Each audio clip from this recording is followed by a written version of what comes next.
Hello dear, क्या हाल है आपका। ये अपनी इक्वेशन की पहली वीडियो होएगी।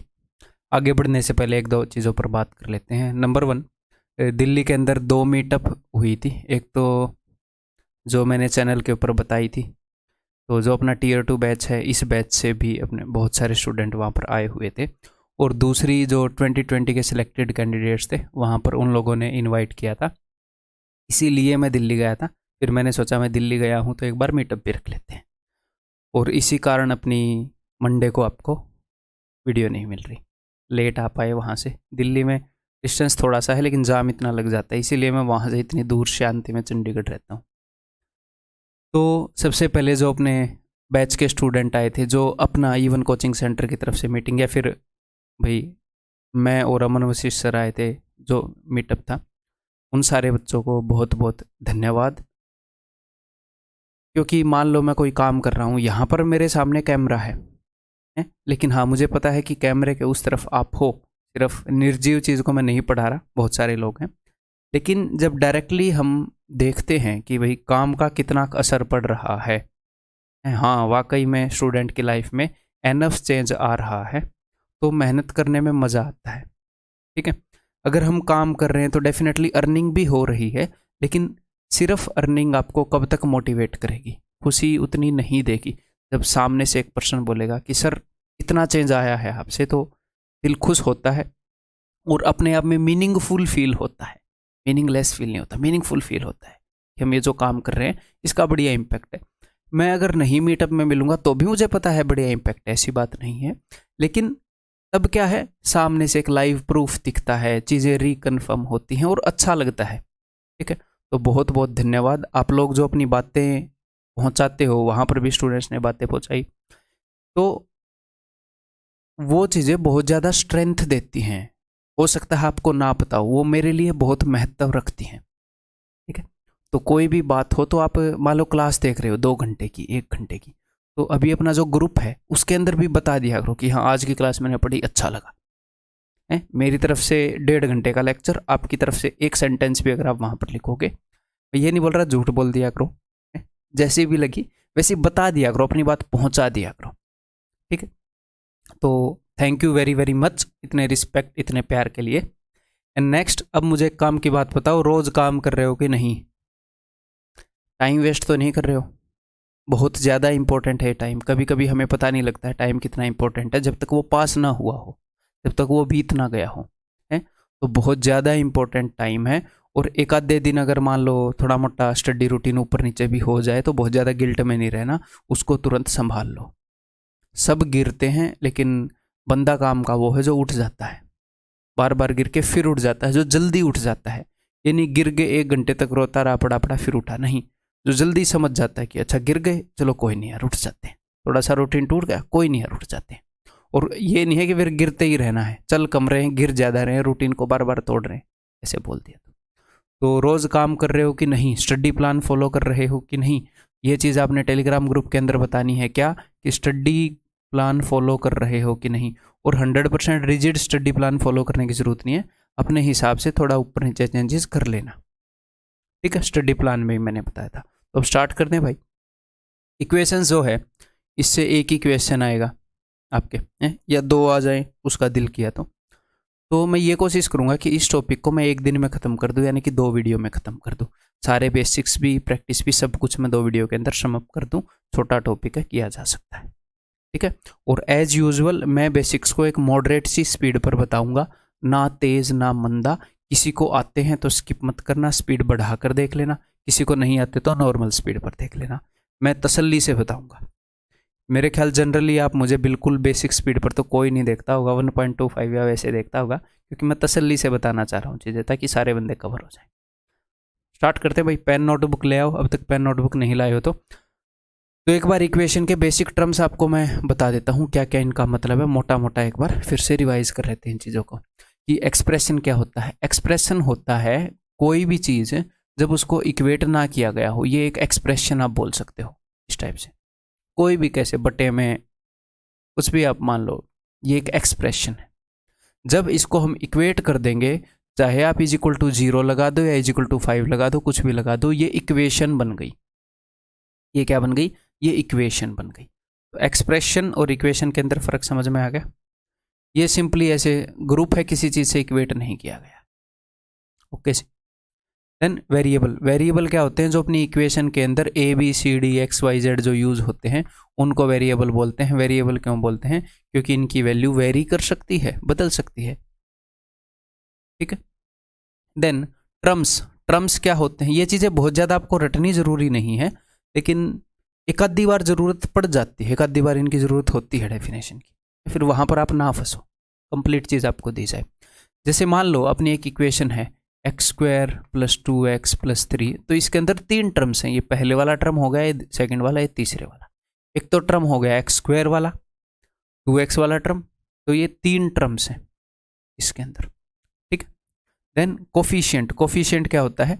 जैसे एक्स स्क्वायर के गुणा में यहाँ पर जो भी कांस्टेंट नंबर होगा, एक्स स्क्वायर का कोफिशिएंट है, गुणांक है 1, एक्स का कोफिशिएंट है 2, और ये कांस्टेंट टर्म है, कांस्टेंट यानी कि वेरिएबल नहीं है। ऐसे ही मान लो एक इक्वेशन हो गई -3x² plus 5x plus 3 is equal to 0। ये एक इक्वेशन है, ऊपर वाली एक्सप्रेशन थी। तो और इनकी हिंदी में व्यंजक और समीकरण भी मैंने लिख रखा है। ठीक है। तो एक्स स्क्वायर का कोफिशिएंट क्या है? -3, तो साइन भी साथ में आता है। कोफिशिएंट क्या एक्स स्क्वायर का? -3। ओके। अब मोनोमियल, मोनोमियल होता है जिसके अंदर एक टर्म हो, एक पद हो। बाइनोमियल जिसके अंदर 2 हो।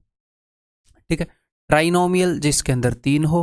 पोलिनोमियल जिसके अंदर 3 से ज़्यादा हो। ये इतना खास अपने एसएससी के लिए उतना खास इंपॉर्टेंट नहीं है, तो डरना मत। ये सुनकर कुछ बंदे डर भी गए होंगे, ट्राइनोमियल ऐसे डरना नहीं है, ये इतना खास इंपॉर्टेंट नहीं है, जस्ट बता दिया मैंने आपको।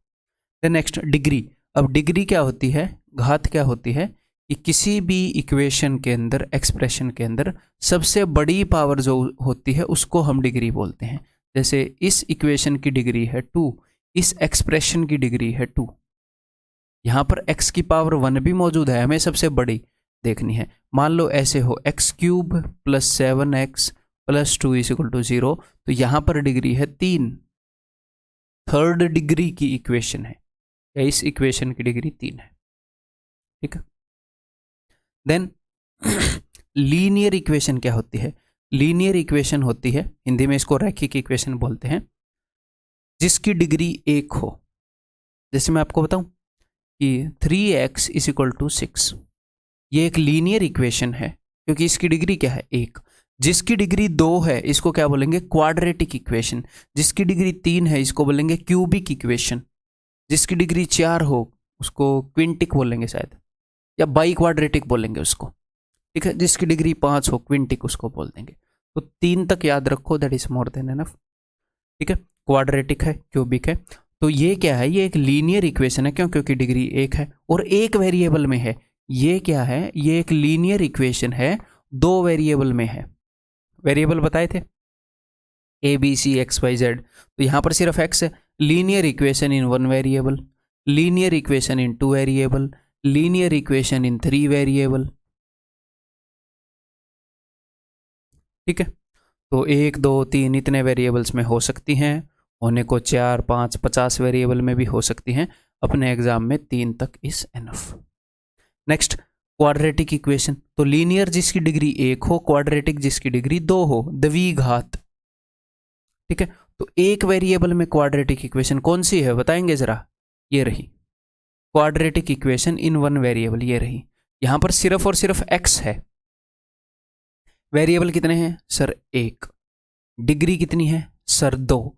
तो डिग्री है 2 यानी कि क्वाड्रेटिक हो गई, और एक वेरिएबल में है तो quadratic equation in 1 variable. Quadratic equation sir 2 variable वाली, वो आप देखोगे कोऑर्डिनेट ज्योमेट्री के अंदर जो सर्कल की इक्वेशन होती हैं, आजकल जिसके ऊपर क्वेश्चन वो पूछ ले रहा है, x² plus y² plus 2gx plus 2hy, इस तरीके से plus constant is equal to 0। तो 2 वेरिएबल होंगे x और y, और क्वाड्रेटिक इक्वेशन होगी। तो अभी उसको नहीं करेंगे, उसको कोऑर्डिनेट ज्योमेट्री में करेंगे। ठीक है। देन आगे क्यूबिक हो सकती है, क्वार्टिक, हाँ ये क्वार्टिक हो गई, 4 वेरिएबल वाली क्वार्टिक बोल लो या बाई क्वाड्रेटिक बोल लो, क्वाड्रेटिक का डबल है, क्विंटिक बोल लो है। अपनी क्यूबिक तक एनफ है। तो टर्म समझ गए, शब्दावली समझ गए। देन नेक्स्ट तो हमें कई तरह की इक्वेशन सॉल्व करनी पड़ेंगी। सबसे पहले सॉल्विंग लीनियर इक्वेशन। तो लीनियर इक्वेशन कई वेरिएबल्स में हो सकती हैं। नंबर 1 हो सकती हैं एक वेरिएबल में, जैसे 3x = 6। लीनियर इक्वेशन यानी कि डिग्री 1, तो एक वेरिएबल में होएगी तो आप डायरेक्टली सॉल्व कर दोगे। हाँ जी सर।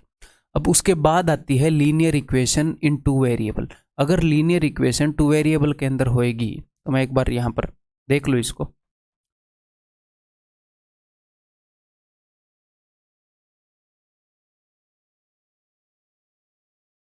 एक इक्वेशन आपके लिए सेट कर दूं।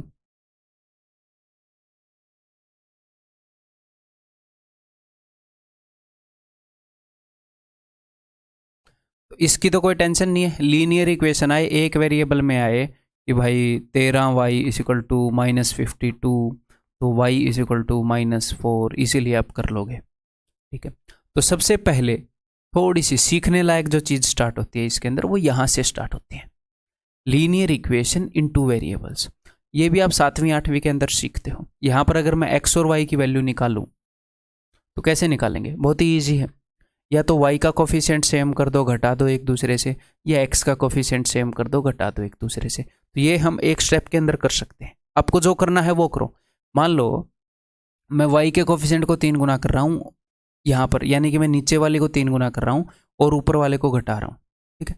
तो 3 चौके 12 में से 2 गए 10x, 3y - 3y खत्म। y को तो खत्म ही करना था। y का कोफिशिएंट हमने सेम क्यों किया था? ताकि इसको खत्म कर पाए। 33 - 13 20, देयरफॉर x = 2। अगर x की वैल्यू 2 है तो कहीं पर भी x की वैल्यू 2 रखो। 2 2 जा 4, 4, 13 में से 4 गए 9, यानी कि ये 9 है। तो 3 × 3 9 होएगा, यानी कि y की वैल्यू हो गई 3। क्लियर है जी? जस्ट मैं रिवाइज करवा रहा हूँ, मैं यहाँ पर आपको ये सिखा नहीं रहा। ईयर 1 क्लियर करके आओ, ये ऑफ कोर्स आपको आता है। ठीक है। चलिए अब अगली चीज देखते हैं। लीनियर इक्वेशन तीसरी हो सकती है 3 वेरिएबल के अंदर।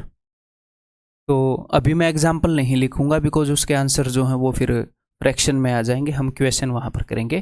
तो मेनली यही है। आप मोटा मोटा एक चीज समझो, मेनली क्या है कि कोफिशिएंट सेम करके किसी वेरिएबल को खत्म करना होता है। यहाँ पर हमने इसको 3 गुना किया तो ये 3y हो गया। हम या तो घटा करेंगे या जमा करेंगे, ऐड या सब्ट्रैक्ट करेंगे, और y को खत्म कर दिया, सिर्फ x आ गया। एक बार जब ये सिंगल वेरिएबल के अंदर हो गई तो उसकी वैल्यू तो डायरेक्ट हमें पता लग रही है। तो ऐसे ही जब 3 वेरिएबल के अंदर इक्वेशन होएंगी तो सबसे पहले एक वेरिएबल को खत्म करेंगे इसी तरीके से, फिर एक और वेरिएबल को खत्म करेंगे। पहले 3 वेरिएबल में है, फिर 2 में लाएंगे, फिर 1 में लाएंगे, 1 में लाते ही वो सोल्व हो जाती है। अकॉर्डिंग टू क्वेश्चन वो मैं आपको समझाऊंगा। अब स्टार्ट करते हैं भाई क्वेश्चन करना। तो सबसे पहला क्वेश्चन आपके लिए 10 रुपए के लिए आपकी स्क्रीन पर है। तो सिंगल वेरिएबल में इक्वेशन कैसे बन सकती है आपने देख लिया, बहुत ही ईजी है। तो 3x + 12, देखो ये बहुत ही ईजी क्वेश्चन है बट फिर भी आपने करने हैं। ठीक है, स्किप नहीं करने। मेरे को ज़्यादा स्पीड पर देख लो बट स्किप मत करना कुछ भी। ये नहीं है कि मैं हर एक क्वेश्चन में कुछ सिखाऊंगा। हो सकता है एक आधे क्वेश्चन में आपको नया सीखने को ना मिले, बट एक आधे क्वेश्चन ऐसे होते हैं जहां पर आप एक्सपेक्ट नहीं कर सकते कि आपको सीखने को मिलेगा, वहां पर मिल जाता है। स्किप मत करो। 3x + 12 + 4x - 20 बटे में क्या होगा, 4 × 12, 12 को मैं ऊपर लेकर चला गया तो दैट विल बी 132। ठीक है। 4x + 3x that is 7x, 7x = minus का 20 प्लस का 12, तो इन दोनों से माइनस का 8, माइनस का 8 उधर जाएगा तो प्लस का 8 बन जाएगा। x = 20, that's it. Answer is option B. तरीका नंबर 1। तरीका नंबर 2, ऐसे क्वेश्चन में क्या होता है, यूज ऑप्शंस। सिंपल है, लेकिन वो हमेशा ऑप्शन यूज करने का ऑप्शन नहीं देता। क्या पता वो सम ऑफ डिजिट पूछ लेता है x का, या क्या ही पूछ लेता। बट अगर उसने डायरेक्टली x की वैल्यू पूछी है तो ऑप्शन यूज कर लेते। 12 पुट करते हैं तो 12 और 4 16/4, 4, 12 - 5 7, 7/3 फ्रैक्शन में नहीं करेंगे चेक। 20, 20 और 4 24/4, 6, 15/3, 5, 6 और 5 11, टिक। ठीक है। नेक्स्ट, यहाँ पर मैं अपने नाम का लोगो लगाना भूल गया, तो ये लो भाई।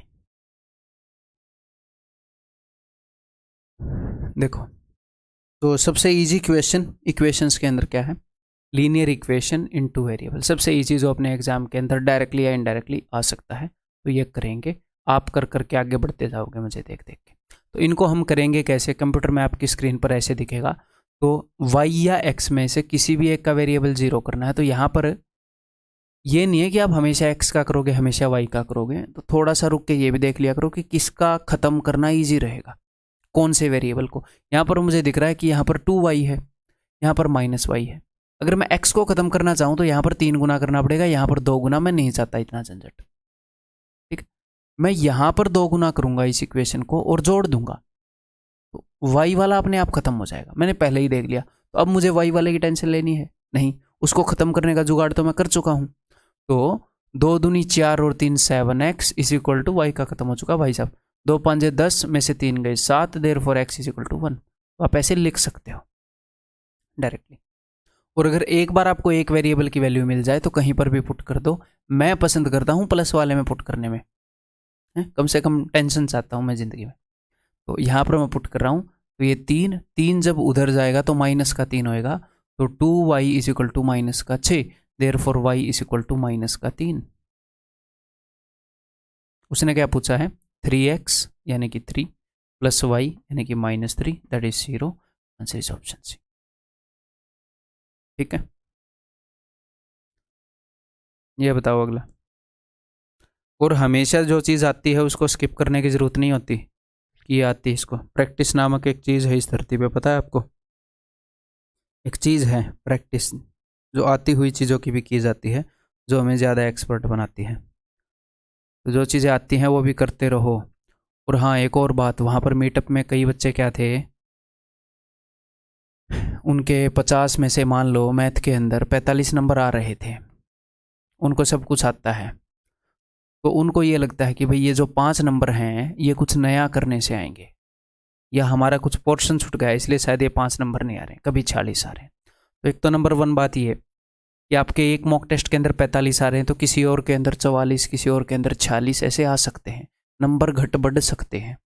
ठीक है, वो मॉक पर भी डिपेंड करता है, आपकी तैयारी पर भी, दोनों पर डिपेंड करता है। हो सकता है आपकी तैयारी इंप्रूव हो रही हो, मॉक डिफिकल्ट आप लगा रहे हो तो नंबर घट रहे हो, कोई दिक्कत नहीं है। ठीक है, एंड नंबर 2, अगर आप 50 में से 45 पर पहुंच गए हैं तो इसका मतलब जो भी आप कर रहे हैं वो काम कर रहा है।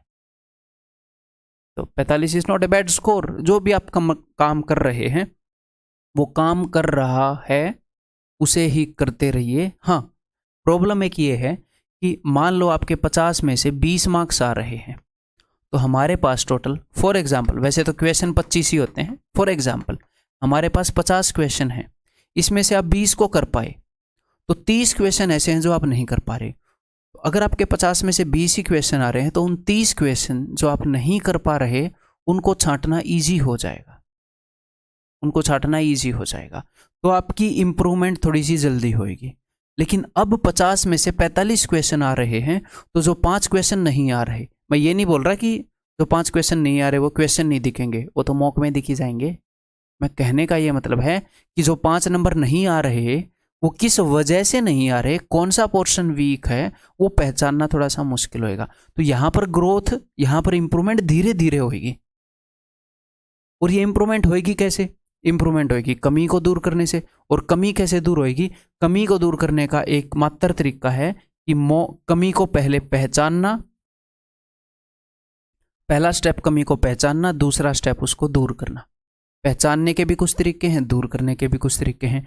तो ये तरीके एक 20-21 मिनट की वीडियो है, ठीक है, guaranteed plan to increase marks in mocks, वो देख लो। उससे बेटर वीडियो अभी यूट्यूब पर अवेलेबल नहीं है कोई, ठीक है। वो देख लो, उसको अप्लाई करो और वेट करो, धीरे धीरे मार्क्स इंक्रीज होंगे, एकदम से इंक्रीज नहीं होंगे, धीरे धीरे इंक्रीज होंगे, ठीक है। Rome was not built in one day. तो इम्पोर्टेंट चीज़ें हैं, जो वैल्यूएबल चीज़ें हैं, वो टाइम लेती हैं बनने में, जो बनने लायक चीज़ें, ठीक है। चलिए जी, तो इसमें आप HW कर लेंगे, इसमें मैं कुछ नहीं करूं,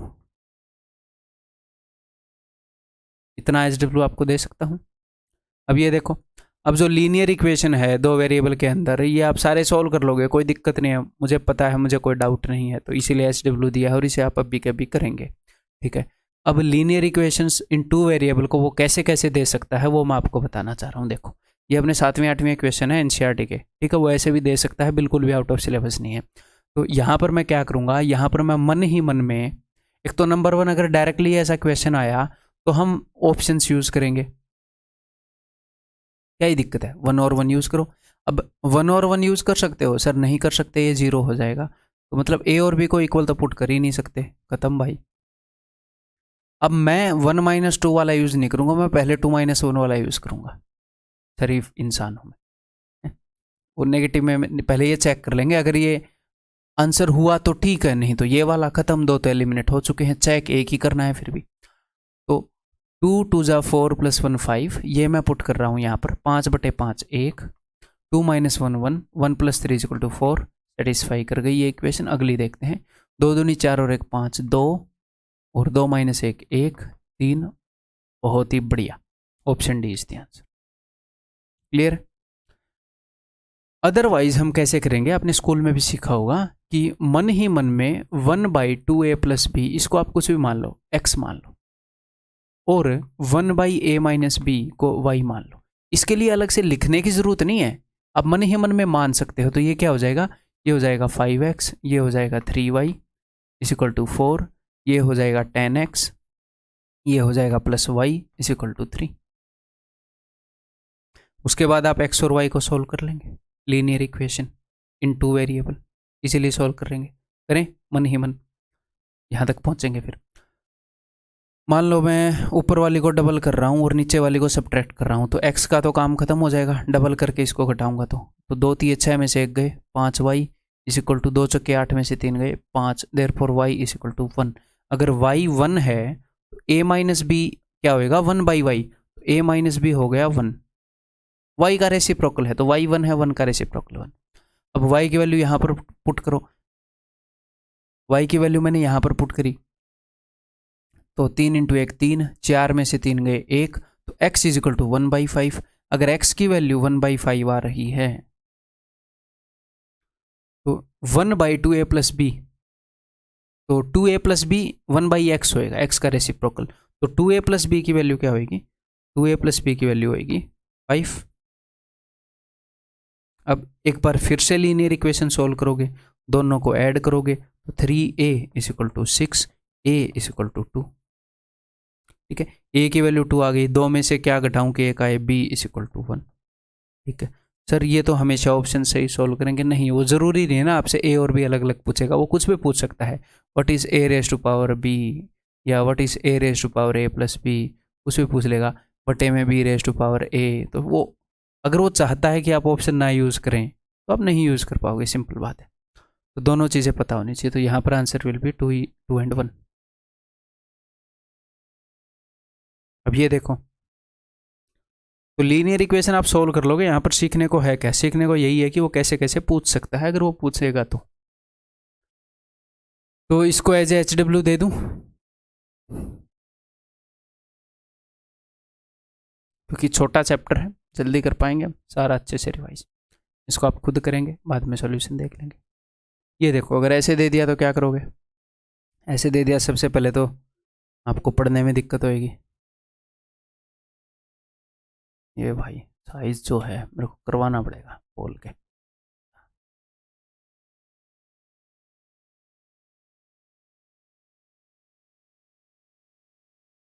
बताओ। आज मेरी आंखें भी ठीक से खुल नहीं रही है, अगर आपको लग रहा है तो, पता नहीं, नींद में सोया भी हूँ फिर भी रह गई, 2 दिन लगे, मतलब एक दिन दिल्ली गए हैं, एक दिन आए, 2 दिन की नींद खराब। तो यहाँ पर हम क्या करेंगे, यहाँ पर हम दोनों तरफ एक्स वाई से मल्टीप्लाई कर देंगे, दोनों तरफ एक्स वाई से।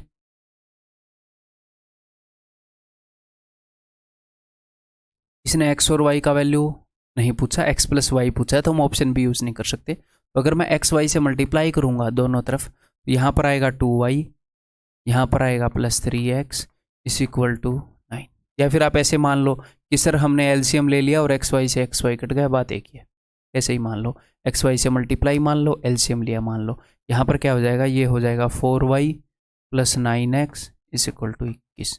एंड उसके बाद डेफिनेटली आप आगे कर लेंगे। तो फिर से HW, मैं बहुत ज़्यादा टाइम नहीं लेना चाहूँगा, जो चीज़ें बहुत ही ईजी हैं ये आप सोल्व करने के लायक हैं अगर प्री क्लियर किया है तो, नहीं तो HW में देख लोगे एनोटेशन में।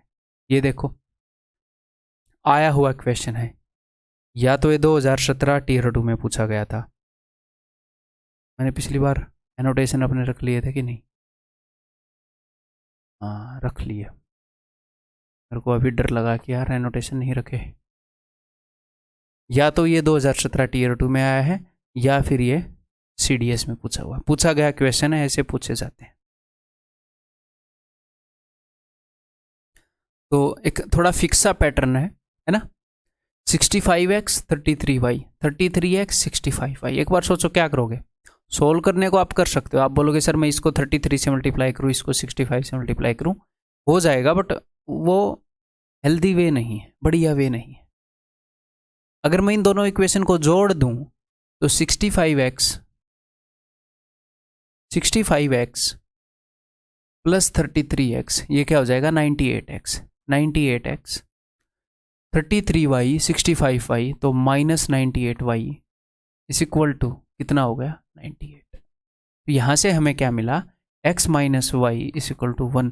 तो कभी कभी ऐसी इक्वेशन भी हैं कि उनको आप ऐसे सोल्व करोगे तो सिंप्लीफाई हो जाएंगे। ठीक है, अगर मैं पहली वाली इक्वेशन में से दूसरी वाली घटा दूं, ये तो है दोनों इक्वेशन को ऐड करने पर,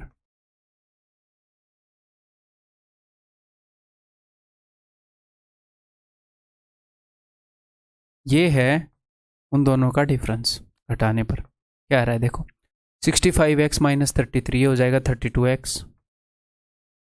अगर मैं इसमें से इसको घटाऊंगा तो माइनस माइनस प्लस हो जाएगा, तो वो हो जाएगा प्लस का 32y = इसमें से उसको घटाया तो इट विल बी 96। अगर मैं 32 कॉमन ले लूँ, 32 से कम 32, 32 से कम 32, 32 थी 96, तो x + y = 3। फिर से आप लीनियर इक्वेशन को सोल्व कर लोगे यहाँ पर। ठीक है, दोनों को अगर ऐड करेंगे तो it will be 4, therefore x will be = 2। अगर x 2 है तो इसको कहीं पर भी पुट कर दो, यहाँ पर y विल बी = 1, तो x × y = 2। तो लीनियर इक्वेशन को डायरेक्टली सोल्व करने में मेरे हिसाब से आपको दिक्कत नहीं आएगी। वो अलग अलग जिन जिन तरीकों से पूछ सकता है, अब तक उसने जिन जिन तरीकों से पूछे हैं कभी कभी, वो सारे मैंने आपको बता दिए। ठीक है, अदरवाइज ये इक्वेशन फ्रीक्वेंट नहीं है, इस टाइप के इक्वेशन फ्रीक्वेंट नहीं है। लीनियर इक्वेशन की नॉलेज यूज होती है नॉर्मल इक्वेशंस को सोल्व करते हुए। ठीक है, ये क्वेश्चन उसने पूछे थे लीनियर इक्वेशन इन 3 वेरिएबल 2017 में। ठीक है, एक बार जब डिफिकल्ट एग्जाम आया था। तो इन क्वेश्चंस को सोल्व करने के कई कई तरीके आपको ऑनलाइन मिल जाएंगे। कई जो मैंने भी अपनी ग्रेजुएशन के अंदर, मतलब मैथ्स था मेरे पास, कंप्यूटर साइंस थी, BSc कंप्यूटर साइंस थी, मैथ्स था, फिजिक्स थी, कंप्यूटर था, बट वो तरीके हमारे लिए सही नहीं हैं। उनसे छोटे छोटे तरीके हैं अपने पास। तो फालतू में ऐसी चीज़ों में मत फंस जाना कि बड़े बड़े रूल बता दें, एक बड़े से थ्योरम का नाम बता दिया कि अब ये थ्योरम करना पड़ेगा, SSC ने ये चीज़ पूछ ली है। कई लोग ऐसी वीडियो बना देते हैं यूट्यूब पर। ठीक है, अभी उनकी ज़रूरत नहीं पड़ी है, अगर किसी दिन वाकई में पड़ी तो मैं भी बता दूंगा कि भाई अब पड़ गई है जरूर, अब तक तो नहीं है और पड़ेगी भी नहीं। ठीक है, ग्रेजुएशन का सिलेबस थोड़ी है SSC के अंदर, एलिमेंट्री मैथमेटिक्स है। देखो अब, तो अगर इस टाइप का क्वेश्चन आए कि 3 वेरिएबल के अंदर लीनियर इक्वेशन हो, तो देखो अगर एक वेरिएबल के अंदर इक्वेशन है, अगर आपको ध्यान हो, सबसे पहला क्वेश्चन, अगर एक वेरिएबल के अंदर इक्वेशन है, ये एक वेरिएबल के अंदर है, तो हमें एक ही इक्वेशन की जरूरत पड़ी थी। सिर्फ x है तो हमें एक ही इक्वेशन की जरूरत पड़ी। अगर इक्वेशन 2 वेरिएबल के अंदर है, x और y, तो हमें 2 इक्वेशन की जरूरत पड़ेगी सोल्व करने के लिए। ऐसे ही अगर इक्वेशन 3 वेरिएबल के अंदर है तो हमें 3 इक्वेशन की जरूरत पड़ेगी, हमें मैथमेटिकली 3 इक्वेशन की जरूरत पड़ेगी। एक आधे इक्वेशन आते हैं जिनमें 3 वेरिएबल हैं फिर भी 2 इक्वेशन दे देंगे, वो स्पेशल केसेस होते हैं, वो जानबूझ के बनाए गए इक्वेशंस होते हैं। एक आधी बार एग्जामिनर भी वो देता है, मैं आपको करवाऊंगा। अदरवाइज 3 वेरिएबल की इक्वेशंस हैं लीनियर इक्वेशन, तो 3 इक्वेशन चाहिए तभी हम सॉल्यूशन कर पाएंगे। अगर क्वेश्चन ऐसे डायरेक्टली वो पूछेगा कि भाई एक्स वाई जेड के मान बता दो, उनकी वैल्यू बता दो, ऐसे डायरेक्टली वो पूछ लेगा तो कोई दिक्कत ही नहीं है, फिर तो हम ऑप्शन यूज़ कर लेंगे। वो बोल रहा है कि एक्स वाई जेड की वैल्यू 1 2 3 है, तो पुट करके देखो, 1 × 2 2, 2 × 3 6, 3 × 5 15, ये तो 15 है, ये 15 से बड़ा है, ये तो नहीं होएगा। 2 2 1 पुट करके देखो, सब में पुट करके देखो, 2 2 1 2 2 1 5, इसको सेटिस्फाई कर रही है ये, है ना। 2 1 1, ये तो हो ही नहीं सकता, है ना। वैसे मैं डी को चेक करूंगा ही नहीं, ठीक है, पर कट गया तो कट गया, ठीक है। पहले इसको सारे में चेक करेंगे, 2 दूनी 4, 2 3 6, 4 6 और 5 15, सेटिस्फाई कर गया। अगले को भी कर जाएगा, ये आंसर हो जाएगा। मतलब हमने क्या किया, अगर वो डायरेक्टली एक्स वाई जेड की वैल्यू पूछ ले तो हम ऑप्शन से ही यूज कर लेंगे, तो हम सोल्व करेंगे ही नहीं। लेकिन ज़रूरी नहीं है कि वो ऐसे पूछेगा। अगला क्वेश्चन दिखाऊं, वो ऐसे भी पूछ सकता है x y y z z x का मान, तो क्या करोगे, फिर सोल्व करना पड़ेगा। तो हमें सोल्व करने भी आनी चाहिए, और सोल्व करने का बहुत ही ईजी तरीका है। पता नहीं कई बार आपको मतलब ऐसी ऐसी चीज़ें पढ़ाई जाती हैं, मैट्रिक्स वगैरह, इनको सोल्व करने के लिए उन चीज़ों की ज़रूरत नहीं है भाई, बिल्कुल भी ज़रूरत नहीं है। बहुत ही आसान आसान तरीके तो हैं, हाँ थोड़े से ज़्यादा स्टेप लिखने पड़ते हैं, तो वो लिखने पड़ेंगे। कैसे, देखो, रटना नहीं है, स्ट्रक्चर याद होना चाहिए। क्या, जब अपने पास 2 वेरिएबल थे, कुछ भी इनको मान लो, तो सबसे पहले आपने क्या किया था, आपने एक वेरिएबल को सेम करके उसको काटा था, डबल करके, मान लो आपने 2y y को खत्म किया। तो यही काम यहां पर करेंगे, किसी भी एक वेरिएबल का कोफिशिएंट सेम करके उसको खत्म करूंगा। कैसे, देखो, और वो भी हम दिमाग लगा कर करेंगे, ठीक है। मैं क्या करूंगा, किन्हीं भी 2 इक्वेशन को आप पकड़ सकते हो, एक वेरिएबल खत्म हो जाएगा। इन दोनों इक्वेशन को मैं पकड़ूंगा, इसको और इसको, मेरे को जिसमें आसानी रहेगी मैं उसमें पकड़ूंगा। यहाँ पर y की वैल्यू है -y, y की जगह पर है -y, यहाँ पर है +3y, तो मैं इसको 3 गुना करूंगा और इन दोनों इक्वेशन को ऐड कर दूंगा। इस इक्वेशन को 3 गुना करूंगा तो ये -3y है, ये +3y। मेरे को ऐसे ऐड करने में ईजी लगता है, क्यों, क्योंकि जब हम एक में से दूसरे को सब्ट्रैक्ट करते हैं तो कई बार साइन भूलने की चांसेस हैं, सिली मिस्टेक होने के चांसेस हैं। मुझे जब एक नेगेटिव एक पॉजिटिव दिखता है और ठीक ठाक मामला दिखता है तो मैं ये काम करता हूँ। तो पहले तो मैं इन दोनों को सोल्व करूंगा, उसके बाद मैं इन दोनों को सोल्व करूंगा। इन दोनों को जब मैं सोल्व करूंगा तो y खत्म हो जाएगा, तो क्या आएगा, देखो, इसको 3 गुना करके इसमें ऐड कर रहा हूं। ये देखना कि मैं लिखूंगा कितना, 3 3 9x, 9 और 2 11x, y तो खत्म ही है। अब कई बच्चे क्या करेंगे, -3y +3y, ये कट गया। भाई तुमने 3 से गुणा क्यों किया था, y को खत्म करने के लिए। अब बार बार उसको सोल्व क्यों कर रहे हो, जब एक बार जुगाड़ उसका बैठा दिया है तो उसको बार बार क्यों तंग कर रहे हो बेचारे को। 3z 3 और 5 8z = 3 गुना, कई बंदे वहां पर 3 गुना करना भूल जाते हैं, वो भी गलत है। 15 और 15 30। सबसे पहले मैंने ये लिखा, सबसे पहले मैंने देखा कि भाई कौन कौन सी 2 इक्वेशन के जोड़े बनाओ। किन्हीं भी 2 के बना सकते हो, इन 2 का जोड़ा बनाओगे एक इक्वेशन आएगी, इन 2 का जोड़ा बनाओगे एक इक्वेशन आएगी, इन 2 का बनाओगे एक इक्वेशन आएगी। तो क्या सर 3 इक्वेशन निकालनी है, आप बताओ। 2 वेरिएबल हैं, कितनी इक्वेशन चाहिए, कितनी से काम चल जाएगा, 2 से चल जाएगा, 2 ही निकालो, कोई भी 2, ठीक है। अब मैं इनको करूंगा, मेरे को ये भी ईजी लगी, देखो, अच्छा ये मैं कर चुका हूं, तो अब मैं इनको करूंगा। अब अगर मैं इन दोनों को जोड़ दूं तो -y से +y कट जाएगा, ठीक है सर। तो x + 3x 4x, z + z 2z = 10। कर लो सॉल्व, कोई दिक्कत ही नहीं है। तो हमने क्या किया, 2 इक्वेशन को पकड़ा, एक वेरिएबल गायब कर दिया, एग्जैक्टली वही वेरिएबल गायब किया, बाकी की 2 इक्वेशन को पकड़ा। अब यहां पर आपने y को गायब किया, y को खत्म किया है, तो यहां पर z को खत्म करके मत ले आना, ठीक है, फिर बात ही नहीं बनेगी। उन्हीं 2 वेरिएबल को रखना है। अब एक बार और सोल्व करना पड़ेगा, सीधा आपके पास वेरिएबल आ जाएगा। देखो अब तक 2 ही चीजें लिखी हैं, बाकी सारा गेम माइंड में चल रहा है, ठीक है जी। तो मैं क्या करूं, अब मैं इसको 4 गुना कर रहा हूं। अब उसके बाद मैं क्या करता हूं, इसको 4 गुना करके ऊपर वाले से घटाऊं या नीचे वाले से घटाऊं, आंसर दोनों से ही आ जाएगा। मैं जनरली क्या करता हूं, मैं ये देखता हूं कि देखो 4 चौके 16, 16 में से 11, ऐसे बड़े वाले में से मैं छोटे वाला घटाता हूँ। मेरी आदत मैं बता रहा हूँ, मेरे को ऐसे करना अच्छा लगता है। नेगेटिव में मैं कमी डील करता हूँ।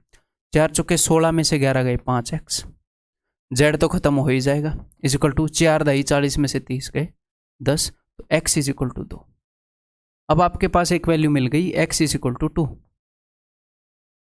अब इस वैल्यू को यहाँ पर पुट कर दो, z की वैल्यू आ जाएगी। कहीं पर भी पुट कर दो, इसके अंदर पुट कर दो या इसके अंदर पुट कर दो, z की वैल्यू आ जाएगी। हाँ जी सर, यहाँ पर पुट कर रहा हूँ। यहाँ पर पुट किया तो 4 दूनी 8, 10 है टोटल, तो यहाँ पर 2 होएगा, 8 और 2 10, तो 2z is equal to 2, z is equal to 1।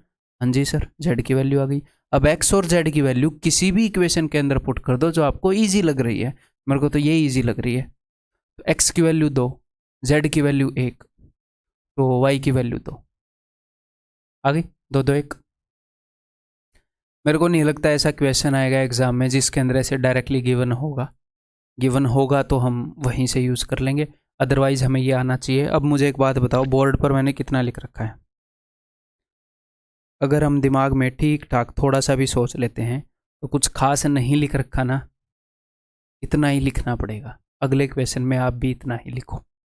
देखो एक्चुअली आया हुआ क्वेश्चन है।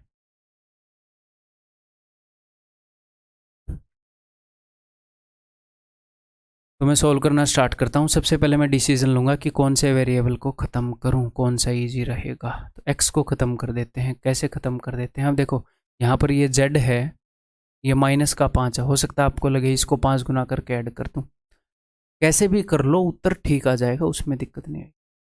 ठीक है, हमेशा ये भी नहीं है कि माइनस वाले में ही जोड़ना ज़रूरी है। मैंने x को क्यों डिसाइड किया? देखो यहाँ पर x मेरे को सिंगल मिल गया।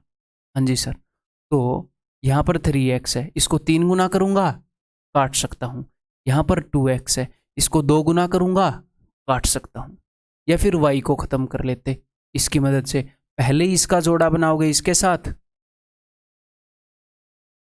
और फिर इसका जोड़ा बना दो इसके साथ, 2 इक्वेशन बनेगी। ठीक, तो 3-4 सेकंड लगा सकते हैं हम ये डिसाइड करने में कहाँ से इजी रहेगा काम। चलिए इसी करते हैं। तो अब मैं क्या करूँगा, अब मैं इसको 3 गुना कर रहा हूँ, तो 3 गुना करूँगा तो देखो 3y माइनस 2y, मैं इसमें से इसको घटा दूंगा।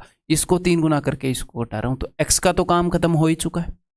3y minus 2y, y 3 3 9, 9z minus z 8z, 3 into 17 51 minus 29, 51 में से घटा रहे हैं, 11 में से 9 गए 2, 4 में से 2 गए 2, खत्म बात। हाँ जी, अब इसका और इसका काम करते हैं। अब मैं उसको 2 गुना कर रहा हूँ जी, अब मैं इसको 2 गुना कर रहा हूँ और मैं क्या करूँगा, मैं उसको घटा दूंगा, इसमें से। ठीक है, उसको 2 गुना करके मैं इसमें से घटा दूंगा। x का तो काम खत्म हो गया, 2x माइनस 2x। हाँ जी sir, 3y minus 2y that will be y।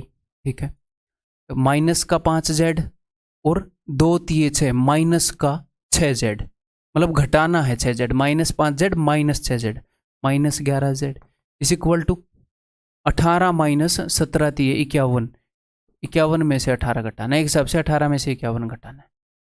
अच्छा 2 गुना किया है, 34 घटाना है। सॉरी, देखो ऐसे गलतियां होती हैं, ऐसे होती हैं गलतियां। तो माइनस का 16।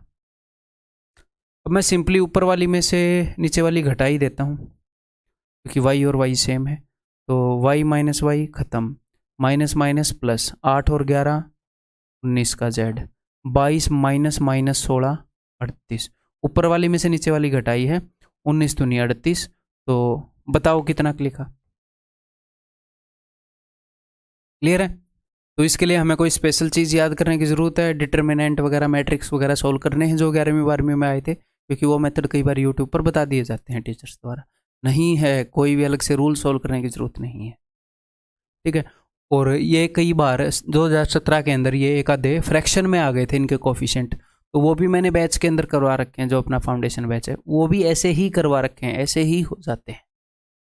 उसमें बस कैलकुलेटिव थोड़ा सा हो जाएगा बस, और कुछ नहीं है सर। उसकी कैलकुलेशन से बचने का इलाज नहीं है। एक इलाज रट के चले जाओ उस क्वेश्चन को, फिर अगर रकम बदली फिर मार खा जाओ। तो कई चीज़ें मैं आपको ऑनेस्टली क्यों बताना चाह रहा हूँ, अगर मैं ये झूठ बोल दूँ कि मेरे जितनी प्रैक्टिस कर लो, मेरे को तो क्वेश्चन साफ साफ दिख रहा है, इसमें मेरे को दिख तो रहा है आंसर 46 है, दिख तो रहा है। आपकी ही प्रैक्टिस वीक है तो आपको अपने ऊपर शक हो जाएगा।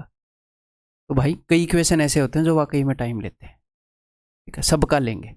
जिसकी ज़्यादा प्रैक्टिस है वो थोड़ा सा जल्दी निकल जाएगा उसमें से, बस इतना है, ठीक है। हर तरह के क्वेश्चन आते हैं। तो z इज इक्वल टू 2 अब पुट करें, तो z की वैल्यू 2 अगर मैं पुट कर दूं तो 8 दूनी 16, तो 16 और 6 22, तो y की वैल्यू आ गई जी 6। ओके जी, y इज इक्वल टू 6 वहीं पर पुट कर देता हूँ, ये सबसे ईजी दिख रही है। तो z इज इक्वल टू 2, तो z 2 है, तो 2 3 6, y इज इक्वल टू 6, तो 6 और 6 12, 12 में क्या जोड़ोगे 17 है 5, तो x इज इक्वल टू 5। और वो क्या बोल रहा है x y y z z x, दो दो के गुणा करी है, तो एक बार इन दोनों की गुणा 6 5 30, प्लस एक बार इन दोनों की गुणा 6 दूनी 12, एक बार इन दोनों की गुणा 5 दूनी 10, तो 52 इज द आंसर। ठीक, क्लियर है।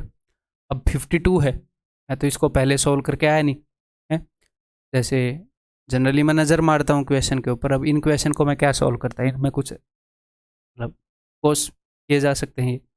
तो 52 है, अब मुझे पता चल गया 52 है, अगर मैं पहले सोल्व करके लाऊं 52 मुझे पता चल गया, तो मैं आपको बोल दूं मेरे को तो दिख रहा है 52 है, या कोई कमजोरी पकड़ लूँ क्वेश्चन की जिससे 52 की तरफ इशारा होता हो। क्वेश्चन की कोई कमजोरी पकड़ में आ जाए कि ये 52 की तरफ इशारा कर रही है, और मैं आपको बोलूँ देखो दिख तो रहा है, क्या एग्जाम के उस प्रेशर में उसको देख पाएंगे? नहीं, ठीक है। तो हम सीखेंगे, बढ़िया प्रैक्टिस करेंगे, कई चीज़ें तेज़ करी जा सकती हैं उनको हम तेज़ करेंगे, एक आधी चीज़ें हैं बहुत कम हैं जो तेज़ नहीं करी जा सकती, तो अपने ऊपर अनरियलिस्टिक एक्सपेक्टेशन भी नहीं मारेंगे कि ये तो हो जानी चाहिए थी, नहीं, ठीक है।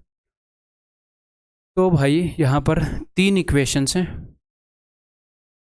1 2 3, 3 वेरिएबल हैं, सोल्व करनी पड़ेगी। जैसे मैंने 2 क्वेश्चन सोल्व करके दिखा दिए, ये आप खुद करेंगे HW।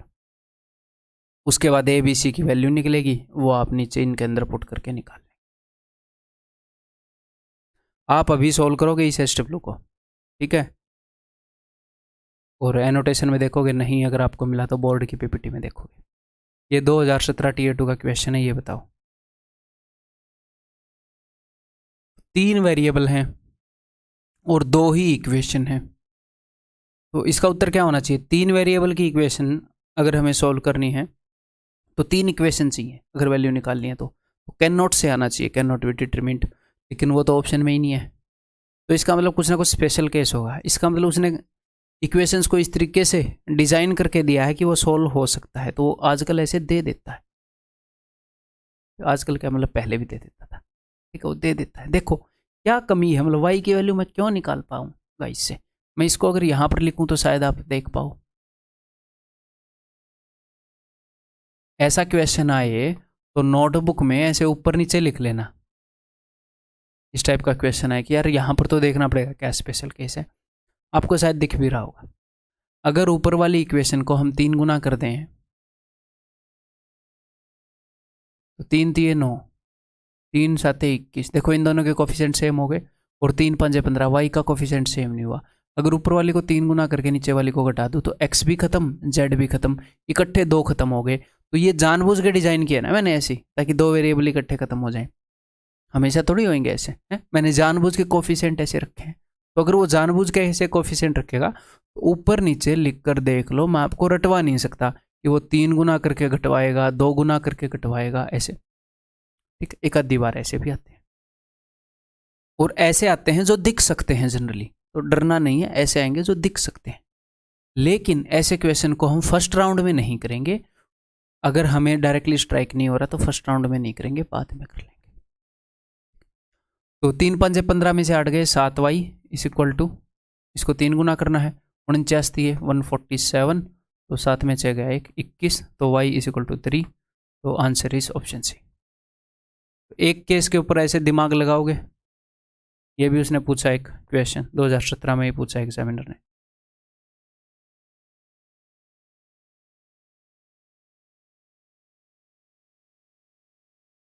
बताओ, cost of 4 pens plus 6 notebooks and 9 files is 305। ऐसे उसने कई इक्वेशन पूछे थे, कुछ मैं ले आया हूँ। Cost of 3 pens and 4 notebooks, मैं इस क्वेश्चन को करूँगा तो मैं ऐसे लिखूंगा ऐसे क्वेश्चंस को, and 2 files is equal to 145। ठीक, what is the cost of 5 pens, तो क्या कॉस्ट होएगी 5 पेन्स की, 8 नोटबुक्स की एंड 16 फाइल्स की, और 16 फाइल्स की क्या कॉस्ट होगी। तो जनरली अगर मैं पहली बार इस क्वेश्चन को देखता और मैं ये अवेयर ना रहता कि एग्जामिनर आजकल ऐसे दे रहा है, तो हो सकता है मैं भी कैन नॉट बी डिटरमिन्ड मार के आ जाता। क्यों? क्योंकि 3 वेरिएबल हैं, 2 ही इक्वेशन हैं, निकल नहीं सकता भाई, और कैन नॉट बी डिटरमिन्ड उसने दे भी रखा है, तो बहुत ही नेचुरल है ऑप्शन डी मारना। अगर आपने मार दिया है तो कोई दिक्कत नहीं है। हाँ, अब अवेयर रहो। अब मैं मारूंगा, मैं नहीं मारूंगा। अच्छा ये गेम खेल रहा है तो ये गेम खेल रहा है, नहीं मारना हमने। ठीक है, देखो क्या निकल सकता है कि नहीं, देखो जरा। एक्चुअल क्वेश्चन है 2017 टीयर 2 का। मतलब इनके साथ ऐसा क्या करूं कि 5 आ जाए, मतलब ये मत सोचना 5, 8 और 16 आ जाए ना, सिर्फ 5 सोचो, सिर्फ 8 सोचो कि भाई 4 और 3 के साथ ऐसे क्या करूं कि सिर्फ 5 आ जाए। उसके बाद एग्जैक्टली सेम चीज को यहां पर अप्लाई करके देखेंगे। ठीक है, बताओ क्या करके देख सकते हैं। अगर मैं ऊपर वाली इक्वेशन को 2 गुना कर दूं, 2 चौके 8 में से 3 गए 5, 2 छक्के 12 में से 4 गए 8, 2 नी में 18 में से 2 गए 16। आ रहे हैं ना। ठीक है, कभी कभी क्या होएगा, यहां पर एक काम करने से यहां वाला तो आ गया लेकिन दूसरा नहीं आया, तो इसका मतलब हमें बदलना पड़ेगा, कुछ और लॉजिक है, फिर उसी के ऊपर दिमाग लगाना कि यार ये कैसे आ रहा है। ठीक है, कभी यहां से आपको इजीली पता चलेगा, कभी यहां से, कभी यहां से। ठीक है, तो ऊपर वाले को 2 गुना करके अगर नीचे वाला घटा देंगे तो जो हमें चाहिए वही आ रहा है, तो इसको 2 गुना करोगे तो कितना आएगा 610।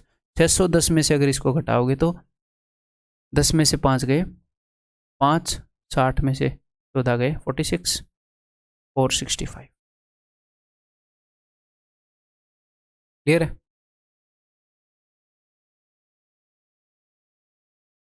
क्लियर? तो दैट्स ऑल। जो लीनियर इक्वेशन है 2 वेरिएबल के अंदर आप कर लोगे, 3 वेरिएबल के अंदर आप कर लोगे, कैसे हमने करनी है। ठीक है, कुछ चीज़ें टाइम ले सकती हैं, अगर बहुत बड़ी अजीब अजीब से कोफिशिएंट है इक्वेशंस के, कोई दिक्कत नहीं है, सबका टाइम लेंगी। तो ये है अब तक। अब आगे क्या है, आगे हम करेंगे जी नंबर ऑफ सॉल्यूशंस। ये क्वेश्चन आजकल आ रहे हैं। ठीक है, तो एक बार मैं आपको ये बताना चाह रहा हूँ, रिवाइज करवा दूँ कि ग्राफिकली रिप्रेजेंट करके दिखा दूँ कि एक लीनियर इक्वेशन होती क्या है, ग्राफ के ऊपर वो कैसे दिखती है। तो एक लीनियर इक्वेशन होती है, उसको लीनियर इक्वेशन क्यों बोलते हैं, बिकॉज वो एक लाइन को रिप्रेजेंट करती है। तो एक linear equation in 2 variable 2x + 3y is equal to कुछ भी मान लो 6, कोई भी इक्वेशन हो, ax + by + c is equal to 0, वो ग्राफ के ऊपर एक लाइन की तरह दिखेगी। वो ग्राफ के ऊपर एक लाइन की तरह दिखेगी। ठीक है, कैसे, एक बार मैं आपको बता देता हूं। ये इक्वेशन है, तो अगर मैं x को 0 रख दूं तो y की वैल्यू क्या आ जाएगी। अगर मैं x को 0 रख दूं, आपने स्कूल में किया था, तो y की वैल्यू आ जाएगी, ये खत्म हो गया 3y = 6, y = 2। अगर मैं y को 0 रख दूं तो ये खत्म हो गया, तो x की वैल्यू आ जाएगी 3।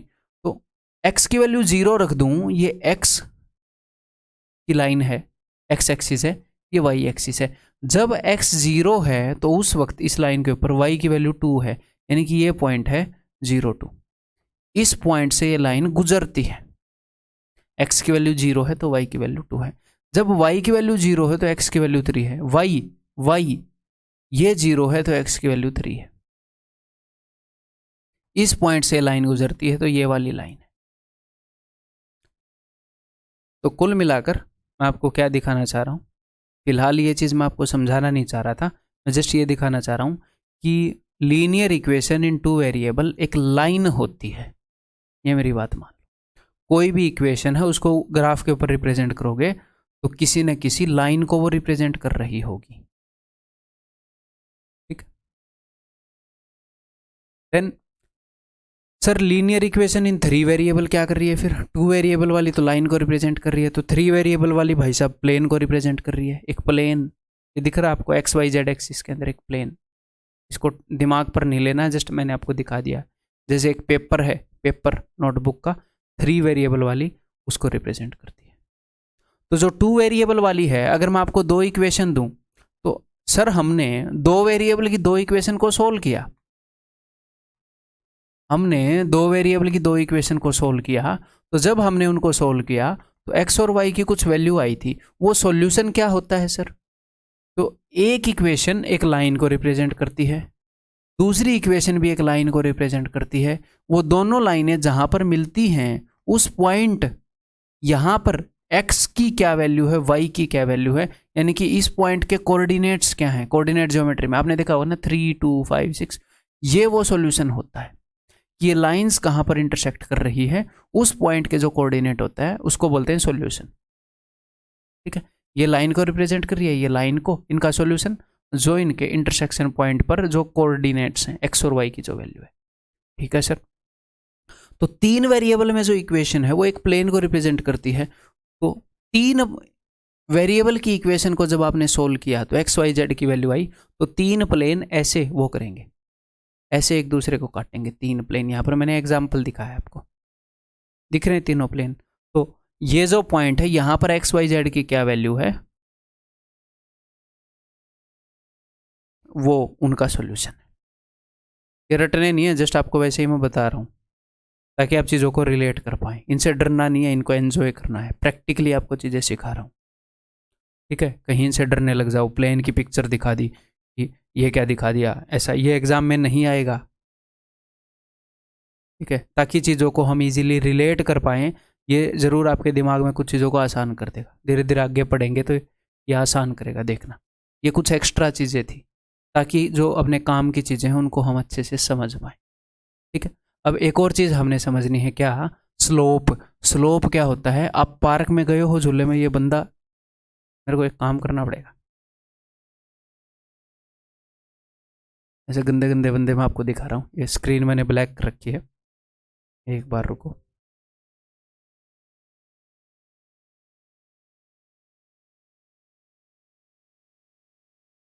अब कैसा लगा? ठीक है, ये लड़की दिख रही है। तो पार्क में जब आप जाते हो तो ऐसा झूला आपको दिखता है। यहाँ पर झूला दिख रहा है? जी हाँ, बिल्कुल डेफिनेटली दिख रहा है। तो ये जो झूला है ये होता है, मतलब कि स्लोप वाला झूला होता है। यहाँ पर अगर कोई बैठेगा तो नीचे फिसल कर चले जाएगा। तो इस झूले का ये जो स्लोप है ये किस पर डिपेंड करता है? तो ये डिपेंड करता है कि भैया कितनी हाइट से झूला आ रहा है और कितनी दूर से, इन 2 चीज़ों पर डिपेंड करता है। अगर मैं झूले को ऐसे खड़ा बना दूँ तो बच्चे का आके मुंह लगेगा धरती पर, कोई भी पेरेंट्स उस झूले के पास नहीं ले जाएगा।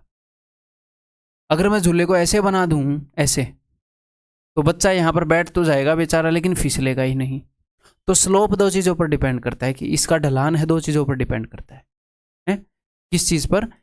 ये हॉरिजॉन्टल वाली डिस्टेंस और ये वर्टिकल वाली डिस्टेंस। अब ये मैं क्यों बता रहा हूँ, थोड़ी देर में समझ में आ जाएगा, ये जरूरी चीज़ है, ठीक है। तो ऐसे ही कोई भी क्वाड्रेटिक इक्वेशन होती है उसको एक लाइन रिप्रेजेंट कर रही होती है। क्वाड्रेटिक नहीं, कोई भी लीनियर इक्वेशन होती है 2 वेरिएबल के अंदर, उसको एक लाइन रिप्रेजेंट कर रही है। तो ये जो लाइन है, ये जो लाइन है, ये कितनी तिरछी है, ये डिपेंड करता है कि इस लाइन का स्लोप क्या है, इस लाइन का स्लोप क्या है। और मान लो इस लाइन की इक्वेशन है ax + by + c = 0। तो स्लोप डिपेंड करता है, मैंने क्या बताया, हॉरिजॉन्टल और वर्टिकल जो डिस्टेंस हो। तो एक्स एक्सिस हॉरिजॉन्टल डिस्टेंस को रिप्रेजेंट करता है, वाई एक्सिस वर्टिकल डिस्टेंस को रिप्रेजेंट करता है। तो स्लोप किसी भी लाइन का डिपेंड करता है एक्स के कोफिशिएंट पर। एक्चुअल फॉर्मूला कोऑर्डिनेट ज्योमेट्री में बताऊंगा, अभी जो बता रहा हूँ सिर्फ उतना सुनते रहो। एक्चुअल स्लोप डिपेंड करता है एक्स के कोफिशिएंट पर और वाई के कोफिशिएंट पर।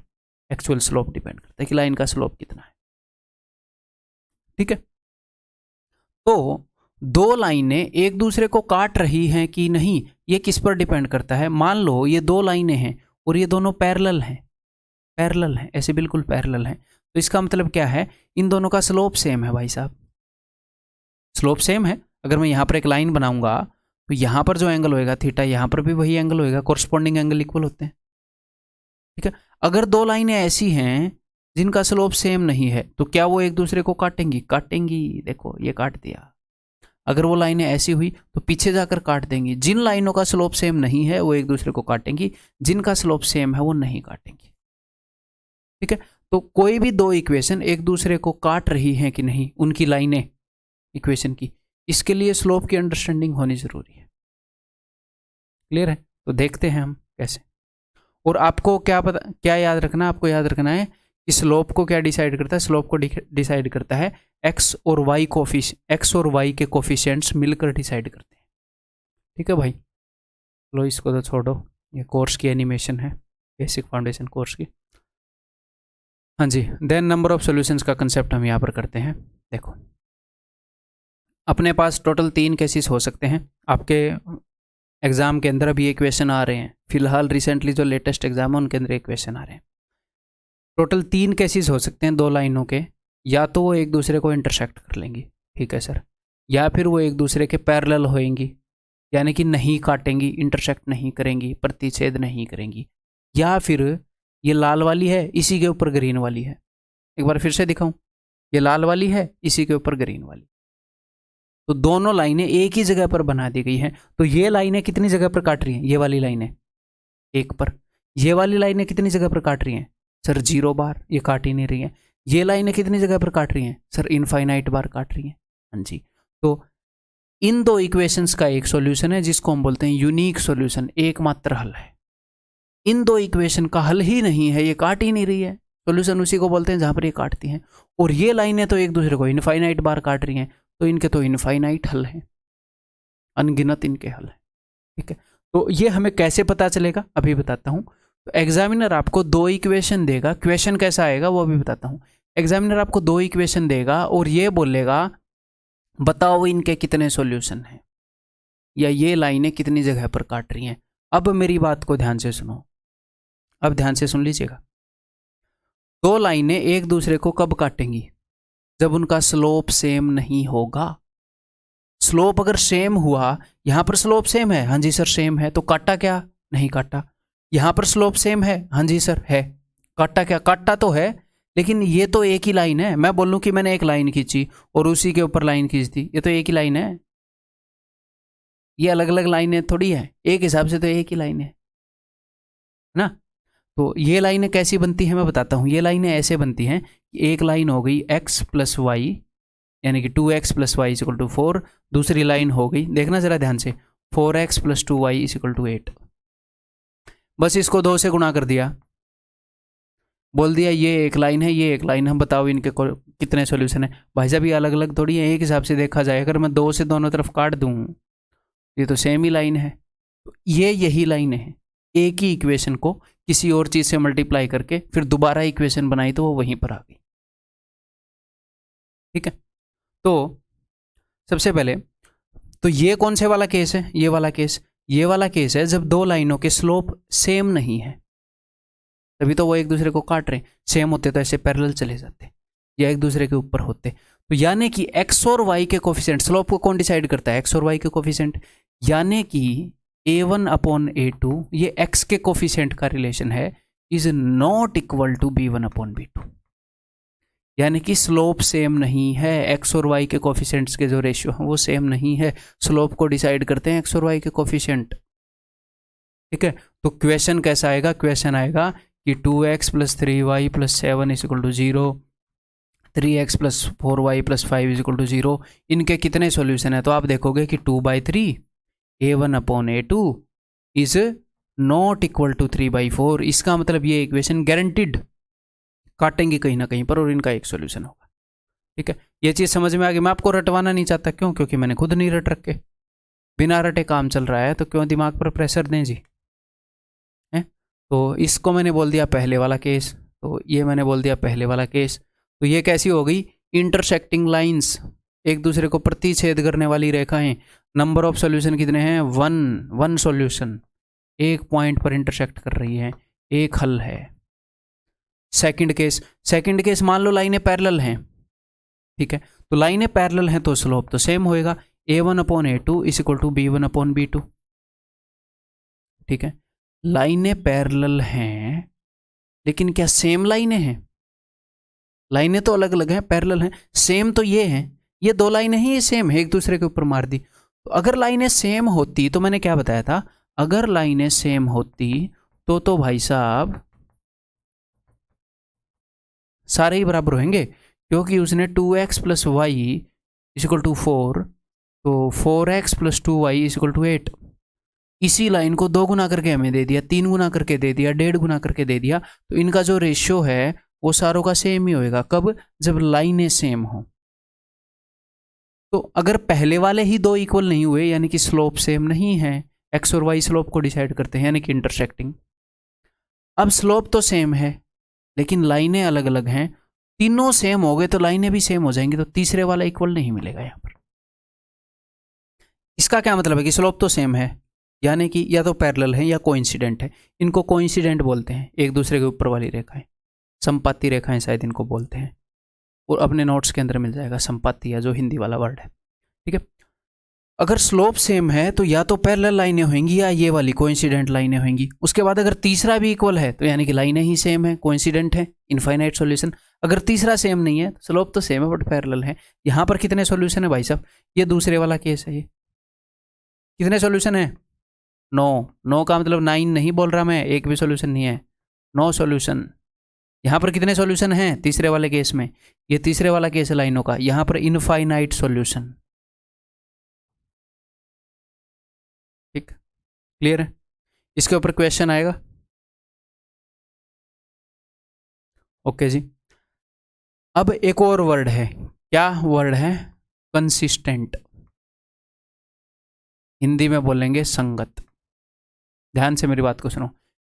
वो कभी कभी दो इक्वेशन देकर पूछेगा, क्या ये दोनों इक्वेशन कंसिस्टेंट है? कंसिस्टेंट का मतलब है कि क्या इनका सॉल्यूशन है, चाहे एक हो या इनफाइनाइट हो, चाहे एक हो या इनफाइनाइट हो, तो क्या ये कंसिस्टेंट है? अगर ऐसे वाला केस हुआ तो हाँ कंसिस्टेंट है। कंसिस्टेंट होने का मतलब है कि क्या इनका कोई सॉल्यूशन है।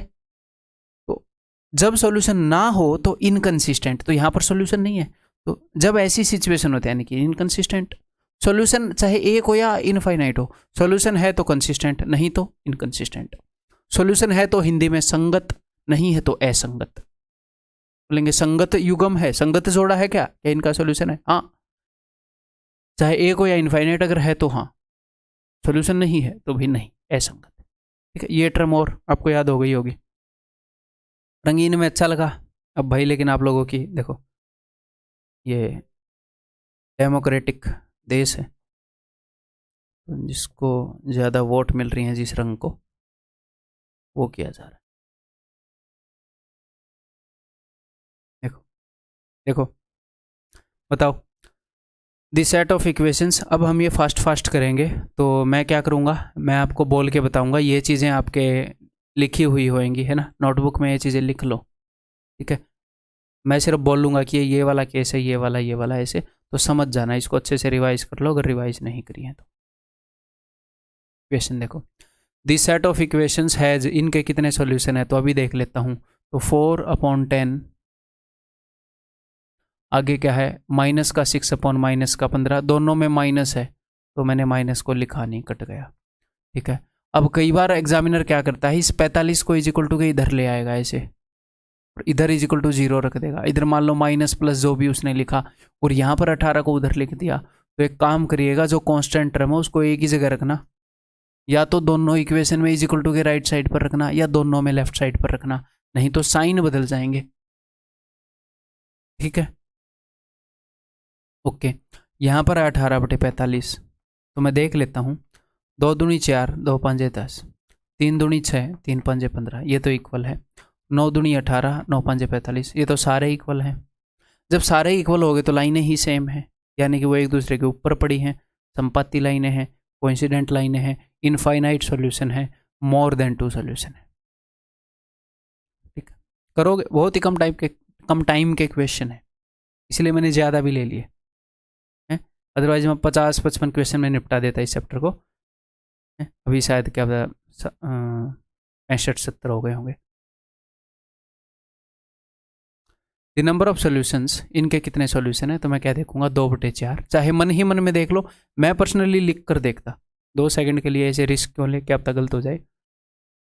3/6 इज इक्वल टू के उधर है ना, तो देखो अब ये दोनों इज इक्वल हैं, ये नॉट इक्वल है, 1/2 1/2, यानी कि स्लोप तो सेम है। अगर ये दोनों बराबर हो गए, इन दोनों की रिलेशन रिप्रेजेंट करती है स्लोप, जो उनका ढलान है वो सेम है यानी कि पैरेलल है। अगर आगे वाला भी इक्वल हो गया यानी कि लाइनें ही सेम हैं, आगे वाला इक्वल नहीं हुआ तो लाइनें सेम नहीं है और स्लोप सेम यानी कि पैरेलल लाइनें हैं, यानी कि सॉल्यूशन कितना है, एक भी नहीं है, एक भी जगह पर नहीं काट रही, तो नो सॉल्यूशन। क्लियर है? The lines whose equations are this and this intersect each other how many times, एक दूसरे को कितनी बार इंटरसेक्ट करती हैं। ठीक है जी, 2/8 यानी कि 1/4। अगला क्या है, -5 बटे -20, ठीक है जी, इज इक्वल टू के इस साइड, इज इक्वल टू के इस साइड 7/28, तो 1/4 1/4 1/4 कोइंसिडेंट लाइनें हैं, इनफाइनाइट सॉल्यूशन है। ठीक है, कितने सॉल्यूशन है, इनफाइनाइट।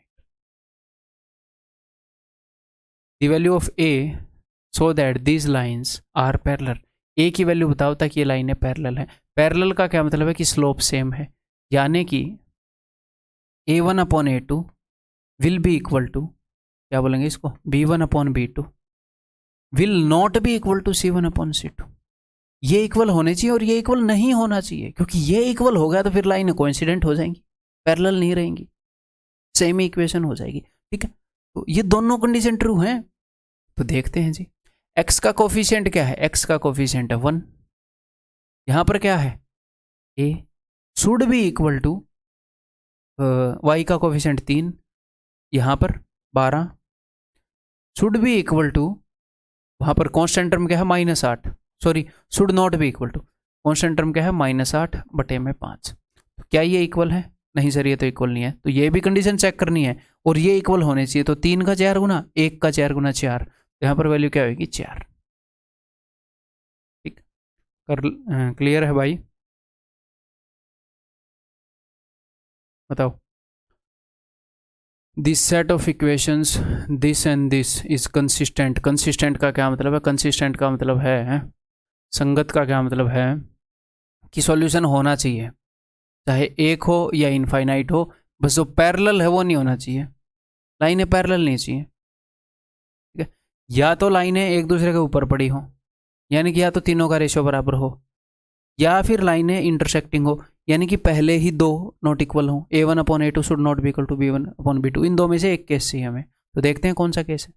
तो देखो 6/9, आगे क्या है 8/12, ये दोनों तो बराबर हैं, 3 दूनी 6 3 3 9, 4 दूनी 8 4 3 12, दोनों बराबर हैं। ठीक है, तो इसका मतलब हमें अगला भी इक्वल चाहिए, क्योंकि हमें या तो ये केस चाहिए था या हमें ये केस चाहिए था। अब पहले वाले दो इक्वल ना होते तो ये वाला केस हो जाता, अब इक्वल हो गए हैं, अब ये वाला तो होगा नहीं, तो फिर ये वाला चाहिए, यानी कि तीनों इक्वल चाहिए, नहीं तो वो पैरेलल हो जाएंगी। ठीक है, तो ये तीसरा भी इक्वल चाहिए, तीसरा क्या है 24/के, ये इक्वल चाहिए हमें। ठीक है, तो 8 3 24, 12 3 36, और इज इक्वल टू के राइट साइड पर है ना दोनों, के को हो सकता है मैं इधर ले आता, फिर मार खाते आप, -36 उत्तर आता। ठीक, ऑप्शन डी। ठीक है, next, if the set of equations x plus py is equal to 18 and 4x plus 12y is equal to 30 has unique solution, unique solution का क्या मतलब है मेरे भाई, एक सॉल्यूशन है यानी कि एक दूसरे को काट रही है, एक जगह पर काट रही है, ये वाली लाइन है। Which of the following must be true, यानी कि A1/A2 should not be equal to B1/B2, यानी कि इसका कोफिशिएंट क्या है 1/4 should not be equal to, ये बराबर नहीं होना चाहिए किसके, y का कोफिशिएंट है p बटे वहां पर y का कोफिशिएंट है 12, तो 12 को इधर ले आओ, 12 ऊपर आएगा 12/4, तो 3 should not be equal to p या p should not be equal to 3, यानी कि इसका ठीक होना जरूरी है। p अगर 3 के बराबर हो गया तो क्या हो जाएगा, ये इंटरसेक्टिंग नहीं रहेंगी, स्लोप सेम हो जाएगा। अब आगे वाला भी सेम हुआ तो कोइंसिडेंट हो जाएंगी, आगे वाला सेम नहीं हुआ तो पैरेलल हो जाएंगी। इसका नॉट इक्वल होना जरूरी है। क्लियर है? द वैल्यू ऑफ ए, जितने भी तरह के इक्वेशन बन सकते हैं ना, ये इजी है, जितने भी तरह के बन सकते हैं सारे करवा रहा हूँ एक इक्वेशन, ठीक है, ताकि बड़ी ऐसी प्रैक्टिस हो जाए आपकी। The value of a so that these lines this and this are parallel, ताकि ये पैरेलल है। पैरेलल का क्या मतलब है कि स्टार्टिंग में तो इक्वल हो, बाद में इक्वल ना हो ना। ठीक है जी, देखते हैं।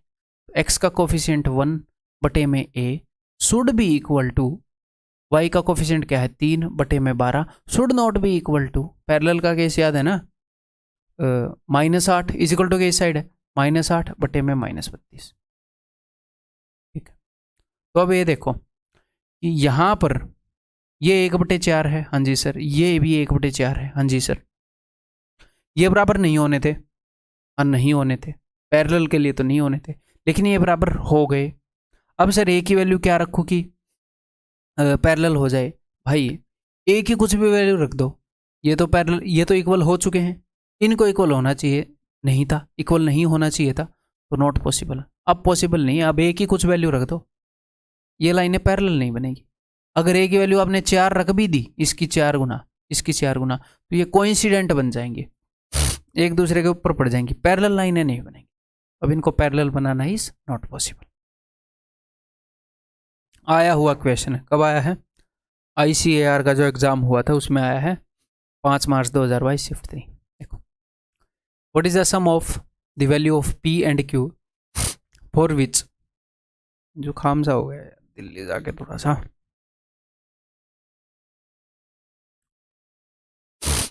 What is the sum of the value of P and Q। एक दो क्वेश्चन के बाद मैं रोकूंगा, चाय वाय पीते हैं कुछ, है ना। सोच तो मैं रहता थोड़ा सा और लंबा बनाऊं, चाय वाय पीते हैं।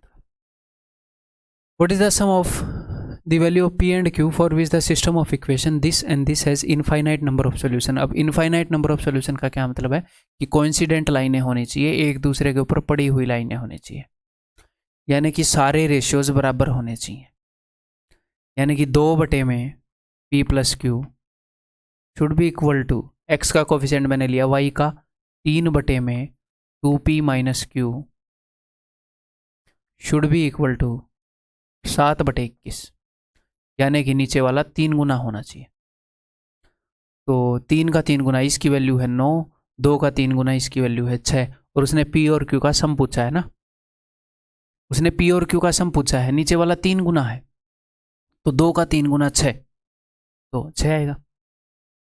लेकिन ज़रूरी नहीं है कि वो हमेशा P और Q का सम पूछे, हो सकता है P/Q पूछ ले, तो उस केस में P और Q की वैल्यू निकालनी पड़ेगी, तो कोई दिक्कत नहीं है भाई, नीचे वाला 3 गुना है तो 3 का 3 गुना 9, यानी कि 2P minus Q is equal to 9 and P plus Q is equal to 6। 2 linear equation हो गई, इनको सोल्व कर लेंगे, इनको ऐड करने पर 3P is equal to 15, P is equal to 5, और P की वैल्यू 5 आ गई तो Q की वैल्यू 1। ठीक है, क्लियर है? ये करोगे?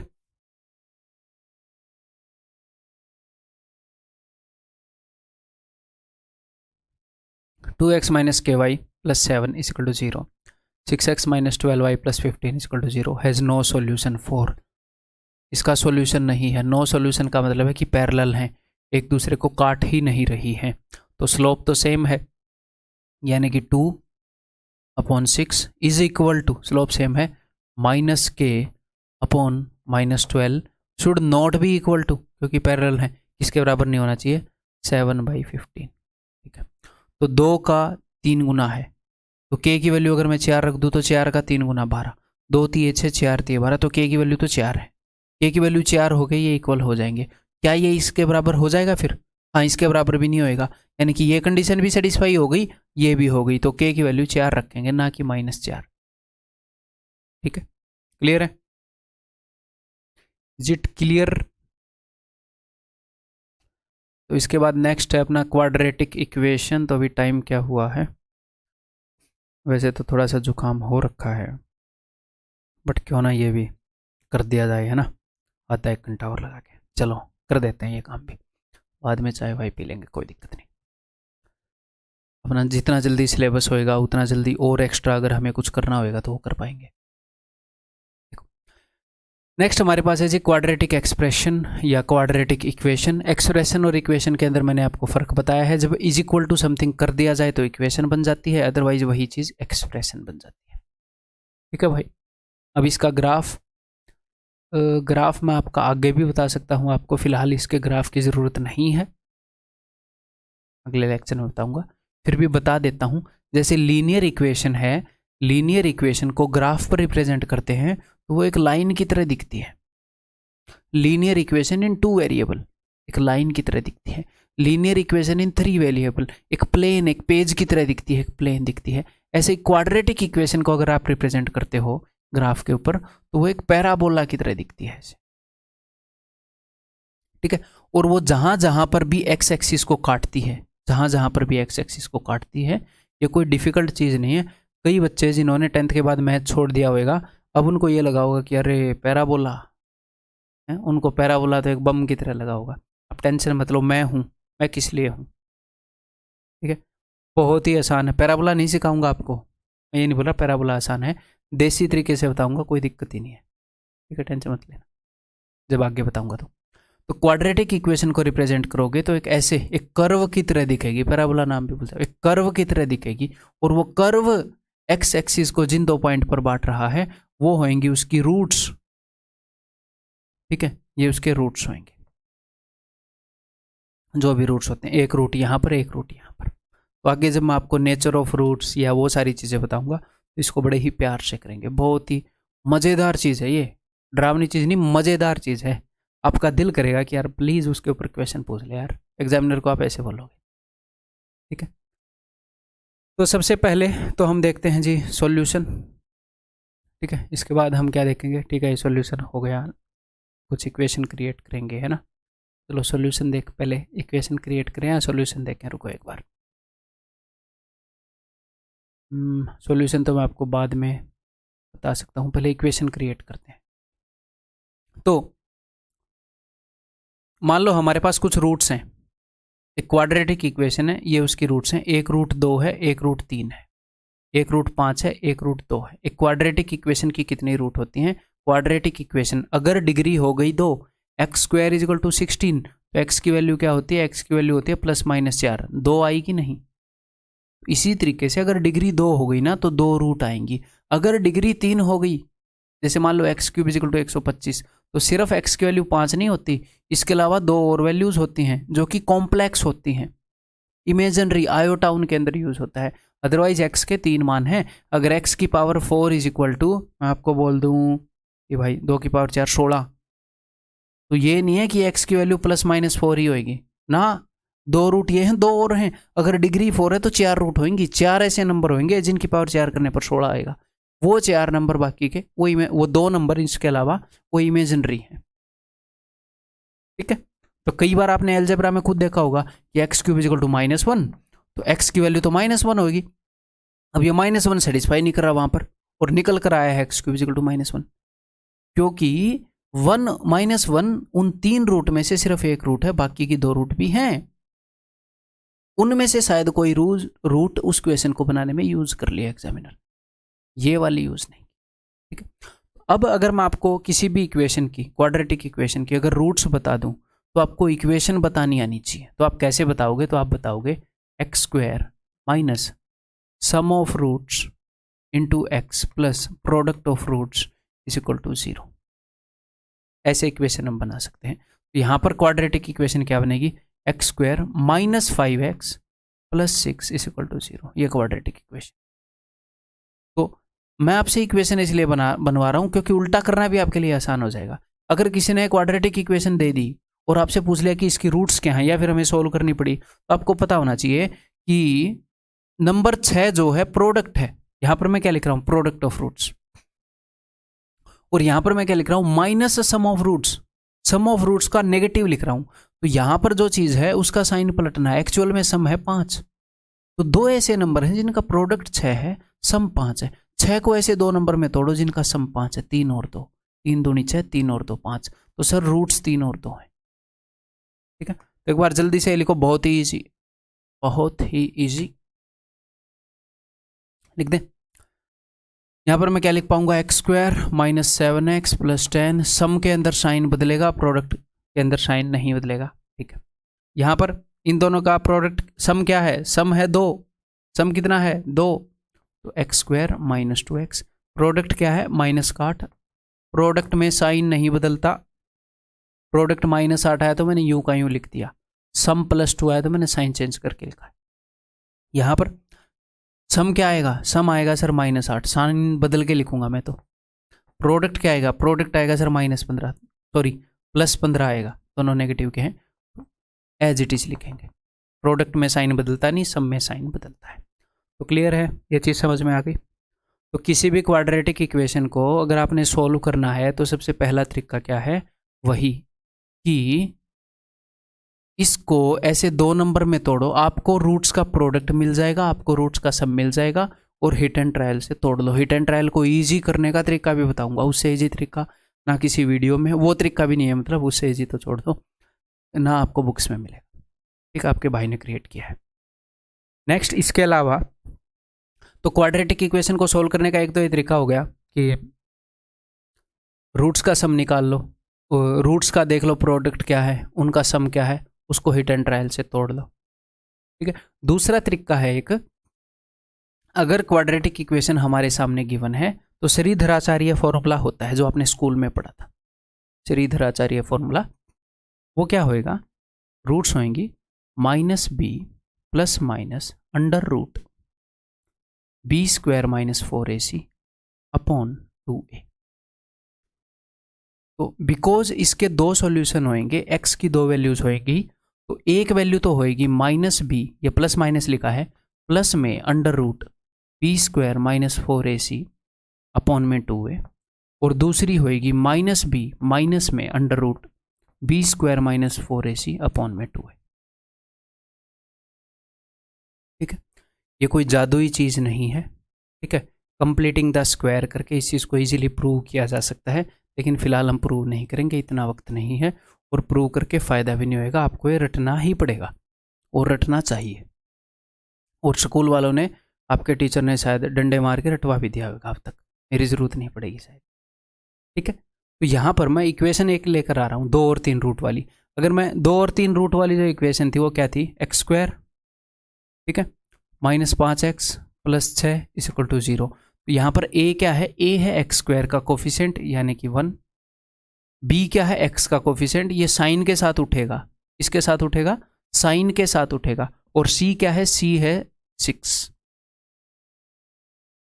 ठीक है, तो a b c की वैल्यूज आप यहाँ पर पुट करोगे, दोनों वैल्यूज आ जाएंगी, एक जगह 2 आ जाएगा, एक जगह 3 आ जाएगा। ठीक है, जो एक्चुअल में इसकी रूट्स हैं। तो यहाँ पर मैं करके नहीं दिखाऊंगा, टाइम वेस्ट होएगा, इतना डेफिनेटली आप कर सकते हैं। एक तो ये वाला तरीका है सॉल्यूशन का, ये हमें यूज़ नहीं करना पड़ेगा, 99% ऑफ द केसेस में यूज़ नहीं करना पड़ेगा, हम दूसरे वे से करेंगे, आप टेंशन मत, बट ये हमें पता होना चाहिए। ठीक है, अगर रूट्स इरेशनल आ जाएं, इरेशनल में भी यूज़ नहीं करना पड़ता, वैसे तो मैं आपको बता सकता हूँ कि इरेशनल आए तो भी आप ऐसे कर सकते हो, लेकिन ये ईजी रहता है, दिमाग पर जोर नहीं पड़ता है ना। इरेशनल में बच्चों को थोड़ा लेट समझ में आता है, या इमेजिनरी आ गई फिर तो ऐसे ही करना पड़ेगा एक आधे में। ठीक है, तो ये आपको याद होना चाहिए, याद कर लोगे। दूसरा ये पता होना चाहिए। ठीक है, अब हम क्या करेंगे, अब हम कुछ इक्वेशंस को सोल्व करते हैं, थोड़ी सी प्रैक्टिस करते हैं, प्रैक्टिस भी ज़रूरी है। देखो, हमने इस इक्वेशन के रूट्स बताने हैं। अब ये देखो, यहाँ पर उसने रूट्स नहीं पूछे, उसने जीरोज पूछे हैं। अब सर ये जीरोज क्या होते हैं, अगर मैं इसको = 0 कर दूँ तो ये क्या बन जाएगी, ये बन जाएगी इक्वेशन। तो जो भी वैल्यूज आएंगे उसको हम बोलेंगे रूट्स। अब मैं = 0 नहीं है तो ये क्या है, ये एक्सप्रेशन है, तो इसके जीरोज होंगे, बस इतना सा फर्क है, करना नहीं है। जीरोज का मतलब होता है एक्स की क्या वैल्यू पुट करूँ कि ये 0 हो जाए, यानी कि = 0 रखने पर सेटिस्फाई कर जाए। ठीक है, देखो इन दोनों के जीरोज मिलेंगे, इन सब के रूट्स मिलेंगे, तरीका सेम ही। अब देख लो एक बार। तो हाँ, एक और बात बताऊँ मैं आपको, एक और बात बताता हूँ, एक और। एक्चुअल में जो सम ऑफ रूट्स है, जो सम ऑफ रूट्स है वो होता है यहाँ पर -b/a। मैंने आपको क्या बताया कि अगर आपने इक्वेशन बनानी है तो यहाँ पर सम ऑफ रूट्स लिख दो और यहाँ पर प्रोडक्ट ऑफ रूट्स लिख दो। आप बोले जी हाँ, तो सम ऑफ रूट्स हमें यहाँ से पता चल जाएगा। लेकिन एक्चुअल में क्या हो रहा है, आपको सिर्फ यहाँ से सम ऑफ रूट्स नहीं पता चल रहा, एक्स स्क्वायर का जो कोफिशिएंट है ना 1, आप उससे डिवाइड भी कर रहे हो। आप -5, आप इसका साइन बदल रहे हो बीच वाले का, 5/1, लेकिन बटे 1 करना, करो या ना करो फर्क ही नहीं पड़ता। आप 6/1 ऐसे कर रहे हो। हमें हमेशा एक्स स्क्वायर के कोफिशिएंट से डिवाइड करना होता है, लेकिन एक्स स्क्वायर का कोफिशिएंट 1 है तो क्यों ही डिवाइड करें, है ना। तो अगर आपको वाकई में रूट्स का सम ऑफ रूट्स चाहिए, सम ऑफ रूट्स वाकई में, तो -b/a और प्रोडक्ट ऑफ रूट्स क्या होएगा, c/a। ये एक्चुअल फॉर्मूला है। प्रोडक्ट ऑफ रूट्स यानी कि constant term divided by x square का कोफिशिएंट। सम ऑफ रूट्स यानी कि -b divided by x square का कोफिशिएंट। क्लियर है मेरे भाई, ये आपको पता होना चाहिए। ठीक है सर, अब यहाँ पर जो एक्स स्क्वायर है इसके साथ में 1 था। कुछ क्वेश्चन में एक्स स्क्वायर के साथ में 1 नहीं आता। वो कैसे क्वेश्चन होते हैं, वो ऐसे क्वेश्चन होते हैं जिनके रूट्स जो हैं वो फ्रैक्शन में होते हैं। वो मैं आपको दिखाऊंगा वो कैसे सोल्व करने हैं। ठीक है, सारी बातें बस समझते जाओ। यहाँ पर कुछ चीज़ें ऐसी भी होंगी जो आपको थोड़ी सी मुश्किल से समझ में आएंगी, तो आपको दिमाग लगाना भी ज़रूरी है यहाँ पर। तो एक बार टियर 1 दे चुके हो तो मैं उस हिसाब से सारी चीज़ें पिकअप कर रहा हूँ। ठीक है, क्लियर है। तो एक्चुअल में sum of roots is -b/a, product of roots is c/a। Okay जी, अब देखते हैं। अब तक तो सारी मैथमेटिकल बातें हो गई, एक्चुअल में सम ऑफ रूट्स क्या है, प्रोडक्ट ऑफ रूट्स क्या है, लेकिन हमने फास्ट कैसे सोल्व करना है वो मैं आपको बता रहा हूँ। यहाँ पर प्रोडक्ट ऑफ रूट्स क्या है, प्रोडक्ट ऑफ रूट्स है जी, हम एक्चुअल में क्या करते हैं प्रोडक्ट ऑफ रूट्स के लिए 1 × 12 इनको मल्टीप्लाई करते हैं। लेकिन यहाँ पर अगर 1 है तो उससे मल्टीप्लाई करने की जरूरत है नहीं। प्रोडक्ट ऑफ रूट्स के लिए अगर आपको सोल्व करना है इक्वेशन को तो हम इनको मल्टीप्लाई करते हैं। ठीक है, और सम ऑफ रूट्स क्या होगा, सम ऑफ रूट्स के लिए सिर्फ इसका साइन बदलना होगा। कुछ चीज़ें हो सकता है अभी मेरे को फील हो रहा है कि सर इनको मल्टीप्लाई करने वाली कुछ चीज़ें आपको नहीं पता चलेंगी, इन सब की एक्सप्लेनेशन है, बस आप सुनते जाओ चीज़ें आपको याद हो जाएंगी।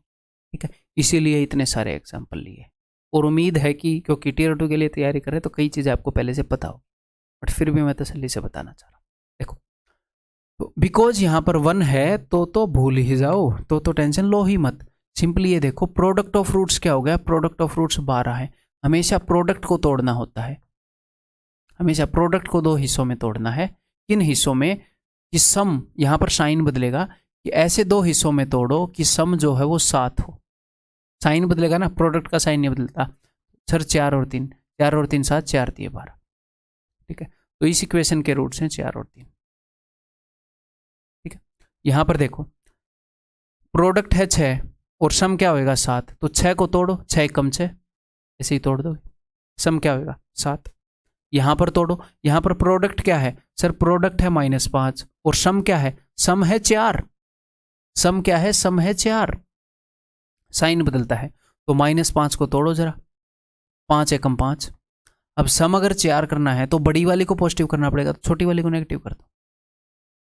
अब देखो, प्रोडक्ट अगर नेगेटिव था तो एक चीज नेगेटिव होएगी, हाँ जी सर, 2 चीजों का प्रोडक्ट नेगेटिव है तो एक चीज तो नेगेटिव होएगी।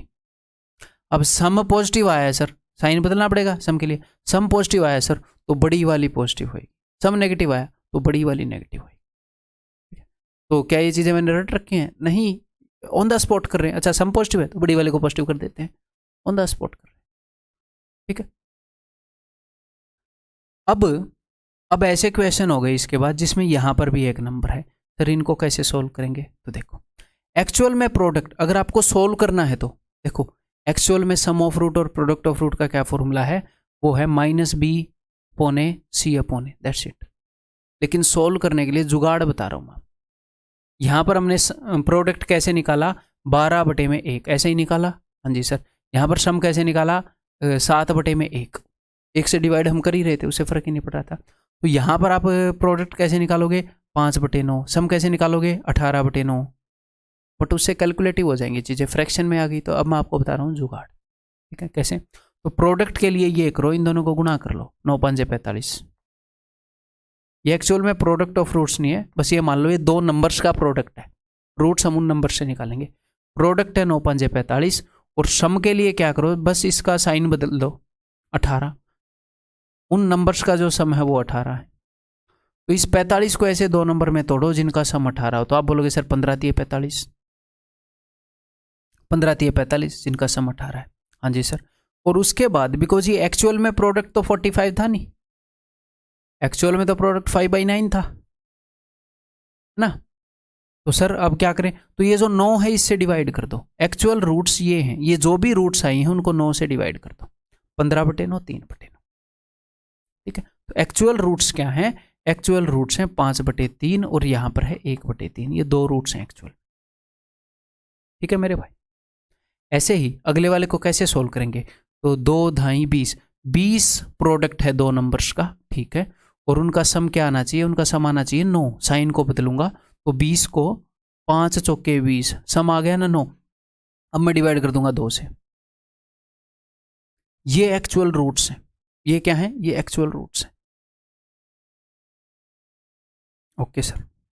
अब नेक्स्ट एक और चीज बताऊं, देखो यहां पर प्रोडक्ट ऑफ रूट्स क्या आ गया, या फिर कोई भी ऐसे दो नंबर जिनका प्रोडक्ट होगा 8 × 169। तो प्रोडक्ट तो आ गया भाई साहब 8 × 169। उन्हीं दो नंबर का सम हमें क्या चाहिए, उनका सम हमें चाहिए 78। तो सर ये तो काफ़ी कैलकुलेटिव हो गया। तो आपको एक छोटी सी चीज़ बताता हूँ कि मान लो मेरे पास दो नंबर हैं 3A और 2A, या फिर इसकी जगह क्या मान लें कि आपको अच्छे से समझ आए, 5 और 3 मान लेते हैं। 5A और 3A, अगर मैं इन दोनों नंबर का सम कर दूंगा तो मुझे मिलेगा 5 और 3 8A, और इनका प्रोडक्ट कर दूंगा तो मुझे मिलेगा 5 3 15A²। तो जो भी चीज़ इन दोनों के अंदर कॉमन है वो चीज़ सम में तो सिर्फ एक बार आती है, प्रोडक्ट में 2 बार आती है। अगर मैं इन सब का डिफरेंस भी देखूं, इन दोनों का डिफरेंस भी देखूं, तो वो आएगा 2A। तो डिफरेंस में भी ए की बात कर रहा हूं, इन दोनों में कॉमन ए थी, तो ए डिफरेंस में भी एक बार आई, सम में भी एक बार आई। तो सम और डिफरेंस में उस चीज़ की पहली ही पावर आती है, एक बार ही आती है। प्रोडक्ट में 2 बार आती है। तो जो चीज़ें कॉमन होती हैं कई बार वो कैलकुलेशन बढ़ाती हैं। तो आपने क्या करना है, आपने ये देखना है कि ऐसी कोई वैल्यू है जिसको मैं सम में से एक बार काट दूं और प्रोडक्ट में से 2 बार काट दूं। अब आपको साफ साफ दिख रही है 13, 13 का पढ़ा आता है कि नहीं, 13 6 78। 13 को मैंने यहाँ पर एक बार काटा, यहाँ पर 2 बार काट दिया, 13 का स्क्वायर। एंड में 13 दे दूंगा। ठीक है, अब 8 को तो तोड़ सकते हो ना, ऐसे दो नंबर में जिनका सम 6 हो, तोड़ सकते हो कि नहीं, 4 दूनी 8। अब 13 दे दो, ये लो आ गए वो नंबर। अब एक और स्टेप बाकी है। क्या स्टेप बाकी है, 8 से डिवाइड करना। ये एक्चुअल रूट क्या है, 4 × 13 52/8 और 2 × 13 26/8। तो ये मैंने इक्वेशन इसलिए लिए हैं कि क्वाड्रेटिक इक्वेशन को सोल्व करने के सारे छोटे मोटे कंसेप्ट्स में एक ही पेज पर दे दूं। तो हो सकता है थोड़ा सा इन्फॉर्मेशन ओवरलोड हो जाए, थोड़ी सी मैं ज़्यादा चीज़ें बता दूं। ऐसे ज़्यादा भी नहीं है, एक आधे बच्चे को लगे तो खुद सोचना, पॉज करके खुद सीखने की कोशिश करना। ठीक है, सारी काम की बातें बता रहा हूँ। तो अगले को सोल्व करके देखो, सोल्व दी अगला क्वेश्चन। तो यहाँ पर प्रोडक्ट क्या होगा भाई, 20 × तो दो ऐसे नंबर हैं जिनका प्रोडक्ट 20 × 169 है। ठीक है, ये बैंक में आए हुए क्वेश्चन उठाए मैंने, कुछ पहले उठाए थे। तो सर क्या इस नॉलेज की जरूरत पड़ती है, हाँ पड़ती है। अभी आगे चैप्टर करवाऊंगा तो आपको पता चलेगा इसी नॉलेज को हम कितने बढ़िया तरीके से यूज़ करेंगे। तो यहाँ पर सम क्या होगा 117। तो ऐसा कोई नंबर जिसको सम में से एक बार काट दें, प्रोडक्ट में से 2 बार। हाँ जी सर, 13 निम में 117, 13 को 2 बार काट दिया। ठीक है, अब 20 को ऐसे दो नंबर में तोड़ो जिनका सम 9 हो। सर 5 चौके 20, 5 और 4 आ गए, इन दोनों को 13 दे दो। अगर आप यहाँ से ए को प्रोडक्ट में से 2 बार काट दोगे और सम में से एक बार, तो फिर 15 को तोड़ोगे 5 और 3 में। लेकिन एक्चुअल में 5 और 3 थोड़े थे, 5A और 3A थे। तो जो चीज़ कॉमन थी ना वो आपने काट दी बस, और कुछ नहीं किया। सम में से एक बार, प्रोडक्ट में से 2 बार, तो वो चीज़ कॉमन थी वो मैंने दे दी दोनों को। अब एक्चुअल रूट्स तो ये नहीं है ना, 20 से डिवाइड तो करना पड़ेगा। तो एक्चुअल रूट इस इक्वेशन की है ये, और इस इक्वेशन की। ठीक है, क्लियर है भाई। मोटा मोटा क्रक्स क्वाड्रेटिक इक्वेशन का यहाँ पर आ गया है। अब हम आगे कुछ क्वेश्चंस करते हैं। देखो, find b if roots of this equation are equal. अगर इस इक्वेशन के रूट्स इक्वल हैं तो आपको एक बात पता है कि सम ऑफ रूट्स की रूट्स का सम क्या है, बिकॉज यहाँ पर कोफिशिएंट 1 है तो 6/1। यहाँ पर जब भी कोफिशिएंट 1 हो तो डिवाइड करने की टेंशन तो नहीं लेनी हमने, है ना। तो जो भी रूट्स हैं वो इक्वल हैं तो उनका सम क्या है, sum of roots is equal to 6। Sign change करना होता है। तो दो रूट्स का सम 6 है और वो दोनों इक्वल हैं, यानी कि 3 और 3 होंगे, 3 + 3 6। ठीक है, तो प्रोडक्ट क्या होएगा सर, प्रोडक्ट होएगा 3 × 3 = 9। तो यहाँ पर क्या लिखा होता है, यहाँ पर प्रोडक्ट ही लिखा होता है, यानी कि बी की वैल्यू है 9। ठीक, वो प्रोडक्ट ऑफ रूट्स होता है बी। चलो, 1 root of this equation is 3, find p. अगर इस इक्वेशन की एक रूट 3 है तो सम ऑफ रूट्स क्या है, सम ऑफ रूट्स है 9। यहाँ से साइन बदल के इसमें से एक रूट 3 है ये, तो दूसरी रूट 6 होएगी। ठीक है, दोनों रूट आ गई तो प्रोडक्ट ऑफ रूट क्या होएगा, प्रोडक्ट ऑफ रूट क्या होएगा 18। इन दोनों की गुणा 18, तो पी की जगह 18 है। That is option c, product of root होना चाहिए पी की जगह। ये बताओ, if 1 root of quadratic equation is twice the other, एक रूट दूसरे की डबल है। यहाँ पर सम ऑफ रूट क्या है, अब 12 मत बोल देना, साइन बदलता है सम ऑफ रूट्स में, -12। एक रूट अगर दूसरे की डबल है, एक रूट मैंने मान ली a, एक रूट मैंने मान ली 2a, तो 2a + 3a क्या होएगा, सम ऑफ रूट्स। तो 3a = -12, a = -4। ठीक है, तो ये क्या आ गई, -4 और -8। या फिर आप क्या करते हैं, या फिर इसको 2:1 रेशियो में तोड़ लेते, -8 और -4, सिंपल। एक रूट दूसरे की डबल है, उन दोनों का सम है -12, 2:1 रेशियो में तोड़ लो, -8 और -4। ठीक है, दोनों रूट आ गई, तो प्रोडक्ट ऑफ रूट्स क्या होएगा, प्रोडक्ट ऑफ रूट्स हो जाएगा जी 32। तो के की जगह 32 लिखा होना चाहिए, that is option d. Easy equation है ये, आपको HW में दे दिया जाए।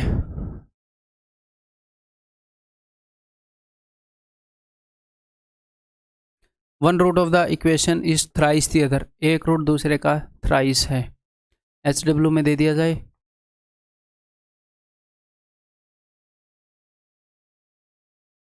One root of the quadratic equation x² + ax + 27 = 0। अच्छा, 1 root of this equation is square of the other. अगर एक रूट a है तो दूसरा रूट है a²। हाँ जी सर, तो प्रोडक्ट ऑफ रूट्स क्या है वहाँ पर, प्रोडक्ट ऑफ रूट्स है 27, तो इन दोनों का प्रोडक्ट क्या है a³ = 27, therefore a = 3, therefore a = 3। अब यहाँ पर आपके दिमाग में वो तो नहीं आया a की 3 वैल्यू हो सकती हैं, 1 3 है। नॉर्मली जब तक चीज़ें नॉर्मल चल रही हैं, चीज़ें सेटिस्फाई हो रही हैं, हमें ऐसे ही चलना है, a³ = 27, a = 3। ठीक है, अगर इससे बात नहीं बन रही है तो आपको उनके बारे में सोचना है, क्योंकि इमेजिनरी नंबर नहीं है अपने सिलेबस में, लेकिन एक आधी बार वो यूज़ हो जाते हैं किसी क्वेश्चन की वैल्यू सेट करने में, एक आधी बार वो केस आ जाते हैं, बस उसके बारे में आपको पता होना चाहिए। अब ये नहीं है कि हर एक आम क्वेश्चन के अंदर उसको डाल दो, बस उसकी नॉलेज होनी चाहिए। तो नॉलेज बेटरमेंट के लिए होनी चाहिए, हिंड्रेंस क्रिएट करने के लिए नहीं, रुकावट डालने के लिए। ठीक है, तो a = 3। तो एक रूट क्या है 3 और दूसरी रूट क्या है 9, a और a²। तो दोनों रूट का सम कितना हो जाएगा, sum of roots, sum of roots हो जाएगा जी 12, 9 और 3 12। तो यहाँ पर क्या होता है, यहाँ पर सम ऑफ रूट्स का नेगेटिव होता है, तो यानी कि यहाँ पर होएगा -12, तो a की वैल्यू -12। यहाँ पर जो कोफिशिएंट होता है x का, वो सम ऑफ रूट्स का नेगेटिव होता है, साइन चेंज करके सम ऑफ रूट्स लेते हैं। अगर दो समीकरण इसका एक मूल है, मतलब if 2 is 1 root of this equation, तो इस इक्वेशन के रूट्स का सम पता है या प्रोडक्ट पता है, सर प्रोडक्ट पता है। प्रोडक्ट ऑफ रूट्स है उस इक्वेशन के जो दो रूट है उनका 10, उसमें से एक रूट है 2, तो दूसरा रूट हो जाएगा 5। सीधी बात है, 1 2 है तो दूसरा 5 हो जाएगा। तो सम ऑफ रूट्स क्या हो जाएगा, तो सम ऑफ रूट्स हो जाएगा 7, 5 और 2 7। और सम ऑफ रूट्स को यहाँ पर क्या रिप्रेजेंट करता है, सम ऑफ रूट्स को यहाँ पर रिप्रेजेंट करता है p। अब -p मत बोलना, देखो यहाँ पर x का कोफिशिएंट जो भी है उसका साइन चेंज करके सम ऑफ रूट्स बनता है। एक्स का कोफिशिएंट क्या है -p, उसका साइन चेंज करोगे p, तो p है सम ऑफ रूट्स। ठीक है, अब यहां पर p क्या है, p की वैल्यू 7 आ गई, तो यहां पर p की वैल्यू है 7। इस इक्वेशन के अंदर p क्या है, p है प्रोडक्ट ऑफ रूट्स 7। उसने ये बताया है 7 is one root of this equation, इस इक्वेशन की एक रूट 7 है, तो अगर एक 7 है तो दूसरी 1 होगी, क्योंकि प्रोडक्ट 7 है। तो सम ऑफ रूट्स क्या आ जाएगा, तो सम ऑफ रूट्स आ जाएगा 8। और यहां पर सम ऑफ रूट्स को क्या रिप्रेजेंट कर रहा है, k। x का जो भी कोफिशिएंट है उसका उल्टा साइन, उसका नेगेटिव, माइनस k का नेगेटिव k, तो k की वैल्यू क्या हो जाएगी 8। Answer is option c. तो इस साइन वाले झंझट से भी बचना, दिमाग में कोई भी चीज़ें रटनी नहीं है, दिमाग में सीधा सम क्या होता है, यहाँ पर ये जो भी होता है उसका नेगेटिव होता है, सिंपल। सम ऑफ रूट्स मुझे पता है, यहाँ से सम ऑफ रूट्स निकाल के उसके साथ इक्वेट कर दिया, ठीक है।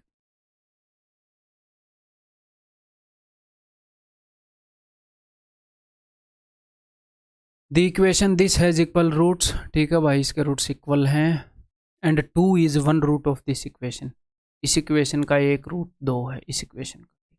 यहाँ पर प्रोडक्ट ऑफ रूट्स क्या है, जो भी गिवन है वहाँ से स्टार्ट करते हैं हम, 14, उसमें से एक रूट 2 है तो दूसरा रूट 7 होएगा, ठीक है। तो अगर प्रोडक्ट ऑफ रूट्स ये है तो सम ऑफ रूट्स क्या हो गया, 2 + 7 9 हो गया। और यहाँ पर सम ऑफ रूट्स को क्या रिप्रेजेंट करेगा, x के कोफिशिएंट का नेगेटिव, यानी कि -a, -a is equal to 9, ठीक है सर।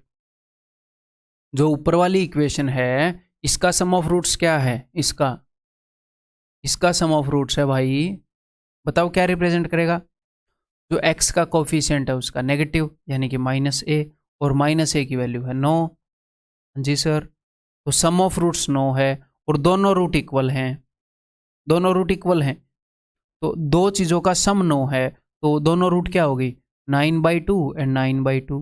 हाँ जी सर, तो प्रोडक्ट ऑफ रूट्स क्या आ जाएगा, प्रोडक्ट ऑफ रूट्स आ जाएगा 9/2 इंटू 9/2, यानी कि 4.5 इंटू 4.5। आप ऐसे भी कर सकते हो, 5 5 25, 4 5 20, 20.25, ये प्रोडक्ट ऑफ रूट्स है। और यहाँ पर प्रोडक्ट ऑफ रूट्स को रिप्रेजेंट करता है b, यानी कि b की वैल्यू क्या है 20.25, ठीक है। क्लियर है, अंडरस्टैंडिंग इंप्रूव हो रही है, किस टाइप के क्वेश्चन आएंगे पता लग रहा है। और क्वेश्चन जैसा कि मैं पहले ही बता चुका हूँ मेरे पास हर लेवल के हैं, नानी भी याद आ सकती है, बुआ भी, चाची भी, मौसी भी, सब याद आ सकते हैं, अलग अलग तरह के क्वेश्चन हैं। लेकिन हम कैसे करेंगे कि कुछ भी याद ना आए, अपना क्वेश्चन हो जाए, एग्जाम निकल जाए, बढ़िया रैंक आ जाए, नौकरी लग जाए, हैं, और जल्द से जल्द, बेशक भले ही सिलेबस को आप भूल जाएं, ठीक है। तो रिलेवेंट पढ़ रहे हैं, रिलेवेंट पढ़ते रहिए। If the equations this and this have a common root then the non zero value of k, इनकी एक कॉमन रूट है। कॉमन रूट का क्या मतलब है, एक ऐसी, मतलब यहां पर भी रूट है, मान लो इस इक्वेशन की 2 रूट है, इस इक्वेशन की भी 2 रूट है, तो एक ऐसा नंबर है जो इसकी भी रूट है, इसकी भी रूट है, ठीक। तो देखते हैं क्या होएगा, कहाँ, तो इस इक्वेशन को हम सोल्व कर सकते हैं, इसमें तो कुछ भी वेरिएबल है नहीं, तो इस इक्वेशन के लिए प्रोडक्ट ऑफ रूट्स क्या है सर, 3 है, -3 है। सम ऑफ रूट्स क्या है, सम ऑफ रूट्स है भाई साहब -2, साइन बदलेंगे, तो इस -3 को तोड़ो, 2 नंबर का प्रोडक्ट -3 है, 3 और 1, इसमें से एक नेगेटिव होएगा क्योंकि प्रोडक्ट -3 है, और सम नेगेटिव है तो बड़े वाले को नेगेटिव कर दिया मैंने, सम भी नेगेटिव आ गया और प्रोडक्ट भी नेगेटिव हो गया, ठीक है, -3 और 1। तो इस इक्वेशन की 2 रूट है -3 और 1, तो इस इक्वेशन, ये जो अपनी इक्वेशन है इसकी एक रूट, इसकी भी 2 रूट है, इस इक्वेशन की 2 रूट है -3 और 1, और इसकी भी 2 रूट है, इसकी भी 2 रूट है। अब इन दोनों की रूट कॉमन है, इन दोनों की एक रूट कॉमन है, तो वो -3 भी हो सकती है, वो 1 भी हो सकती है, वो कुछ भी हो सकता है यहां पर एक रूट -3 हो, -3 वाली रूट हो कॉमन, या फिर 1 वाली रूट हो कॉमन, तो हमें ये सारे केस लेने पड़ेंगे। क्लियर है मेरे भाई, समझ में आ गई बात, तो लेते हैं। यहाँ पर सम ऑफ रूट्स क्या होएगा, इन्होंने के की वैल्यू पूछी है ना, देखते हैं। यहाँ पर सम ऑफ रूट्स है जी -3, सम ऑफ रूट्स है -3। अगर -3 वाली रूट कॉमन हुई, अगर मान लो -3 वाली रूट कॉमन है, तो सम ऑफ रूट्स को मैं 2 हिस्सों में तोड़ रहा हूं, या फिर यहीं पर लिख देता हूं। अगर -3 वाली रूट कॉमन है तो 2 चीजें हैं जिनका सम -3 है, उनमें से एक -3 है, तो वो 2 चीजें होंगी ये -3 और 0। -3 में से एक चीज पता चल गई तो उसको घटाओगे तभी दूसरी आएगी। यहाँ पर कई बच्चे कंफ्यूज तो नहीं हो गए होंगे यार, ये बात सिंपल है। देखो फिर से बताता हूँ। इस इक्वेशन की 2 रूट है -3 और 1। इसी तरह इस इक्वेशन की भी 2 रूट है। ओके, यहां तक बात क्लियर। उसने ये बताया है कि इस इक्वेशन में और इस इक्वेशन में एक रूट कॉमन है। अब मुझे ये तो नहीं पता ना कि वो ये वाली है या ये वाली, नहीं पता। तो अब मुझे ये पता है कि इस इक्वेशन की जो 2 रूट हैं उनका सम है -3। अब हो सकता है इस इक्वेशन की और इस इक्वेशन की जो रूट कॉमन है वो -3 हो, यानी कि -3 यहां पर भी एक रूट बनेगी, यानी कि यहां की 2 रूट में से एक रूट -3 भी होगी। तो अगर मैंने एक रूट -3 ले ली तो ऐसे 2 नंबर बताओ जिनका सम -3 बनता हो और उसमें से एक -3 हो, तो 0। या फिर दूसरे वाला केस लूं, अगर मैं ये मान लूं कि जो कॉमन रूट है वो 1 है, तो -3 सम बन रहा है 2 चीजों का, उनमें से एक 1 है तो दूसरी तो -4 होगी। 2 चीजें हैं जिनका सम -3 है, उसमें से एक तो 1 है तो बाकी -4 होगी। सर आपको कैसे पता चला? -3 में से मैंने 1 घटा दिया, -4। यही काम मैंने यहां पर किया था। जो सम है उसमें से एक रूट घटाऊंगा, दूसरी रूट आ जाएगी। -3 में से मैंने -3 घटा दिया तो 0। मैथमेटिकली बता रहा हूं। अब दूसरी इक्वेशन की अगर -3 वाली रूट कॉमन है तो ये 2 रूट होंगी, अगर 1 वाली रूट कॉमन है तो ये 2 रूट होंगी। तो k की वैल्यू क्या है? k है प्रोडक्ट ऑफ रूट्स, ठीक है। k क्या है? प्रोडक्ट ऑफ रूट्स का नेगेटिव। तो यहां पर प्रोडक्ट ऑफ रूट्स क्या आएगा? 0। k क्या है? प्रोडक्ट ऑफ रूट्स क्या है भाई? प्रोडक्ट ऑफ रूट्स है -k। फिर प्रोडक्ट ऑफ रूट्स क्या है? -k। प्रोडक्ट ऑफ रूट्स लेते हुए साइन बदलते हैं कि नहीं? नहीं बदलते। तो product of roots as it is ये चीज आ जाएगी, ठीक है। तो अगर मैं पहले वाला केस लूं तो प्रोडक्ट ऑफ रूट्स आ जाएगा 0। तो -k is equal to 0, k is equal to 0। इन्होंने बताया है k का गैर शून्य मान बताओ, ये पूछा है। ये वाला तो नहीं होएगा। यहां पर प्रोडक्ट ऑफ रूट्स क्या है? यहां पर प्रोडक्ट ऑफ रूट्स है -4। तो -k is equal to -4, k is equal to 4। यहां पर मैं -4 भी दे सकता था ऑप्शन में, दिया नहीं बस मैंने, ठीक है। क्लियर है? बहुत ही इजी क्वेश्चन। बस आपको थोड़े से ऐसे क्वेश्चन आए, थोड़े से मान लो क्वाड्रेटिक में ऐसा कोई क्वेश्चन आ जाए अजीब दिखता हो, तो भाई रिक्वेस्ट है आपसे, क्वाड्रेटिक में आ जाए, अलजेब्रा में आ जाए, कहाँ पर भी आ जाए, मैं इस तरीके से पढ़ाने की कोशिश कर रहा हूँ। पहली बात तो आपको डर ही ना लगे, और दूसरी ये बात है डर लगे भी तो प्लीज़ डरना मत। अगर आपको क्वेश्चन ऐसा लग रहा है कि पता नहीं होएगा कि नहीं होएगा, थोड़े से अनकंफर्टेबल हो, पहले राउंड में छोड़ देना, अगले राउंड में डेफिनेटली हो जाएगा, ठीक है। इस तरीके से कवर मैं करके चल रहा हूँ कि आपको कोई परेशानी नहीं होगी, सारी चीज़ों को सोच समझ, ठीक है। One root of this equation is reciprocal of the other. बस एग्जामिनर की बात मानते रहो। अगर एक रूट उसने अल्फा मानी है तो दूसरी रूट 1/अल्फा हो गई। हाँ जी सर। तो उसने क्या बताया है आपको? उसने आपको बताया है कि एक रूट दूसरे की रेसिप्रोकल है और वो इक्वेशन है ये। तो आपको 2 चीज़ें पता चल रही है कि सम ऑफ रूट्स क्या है, एक ये रूट है, एक ये रूट है। तो sum of roots is equal to -b/a, यानी कि माइनस कोफिशिएंट ऑफ x। इसका कोफिशिएंट क्या है? 1/b बटे में 1/a, तो -a/b। और दोनों रूट एक दूसरे की रेसिप्रोकल हैं, तो इन दोनों का प्रोडक्ट, यहाँ पर तो मैंने लिखा है सम ऑफ रूट्स, यहाँ पर मैंने लिखा है प्रोडक्ट ऑफ रूट्स, तो इन दोनों का प्रोडक्ट हो जाएगा अल्फा इंटू 1/अल्फा इज इक्वल टू 1, जो कि किसके बराबर होएगा? दिस बटे में दिस, कोफिशिएंट ऑफ दिस बटे में दिस, यानी कि 1/c बटे में 1/a। c बटे a होता है ना वो, ठीक। ये हो जाएगा a/c। तो प्रोडक्ट ऑफ रूट 1 है, a/c is equal to 1, it implies that a is equal to c।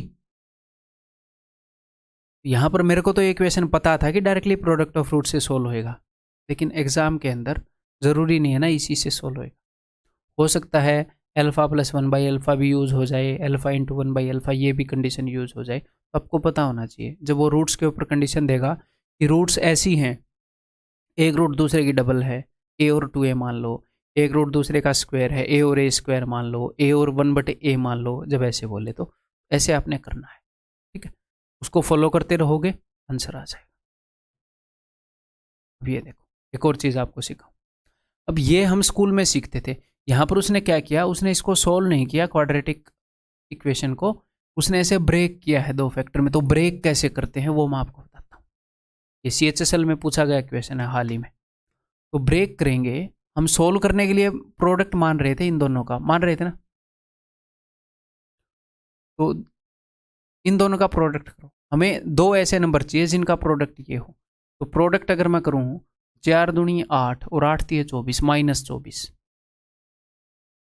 और सम होगा ये। अब की बार सम के लिए साइन मत बदलना, -5 मत करना। फिर ये क्या बोल रहे हो, सम के लिए साइन बदलते हैं। अगर हमें इसकी रूट्स निकालनी है, मान लो इज इक्वल टू 0 हो और मुझे इसकी रूट्स निकालनी है, तो मैं सम -5 कर दूंगा।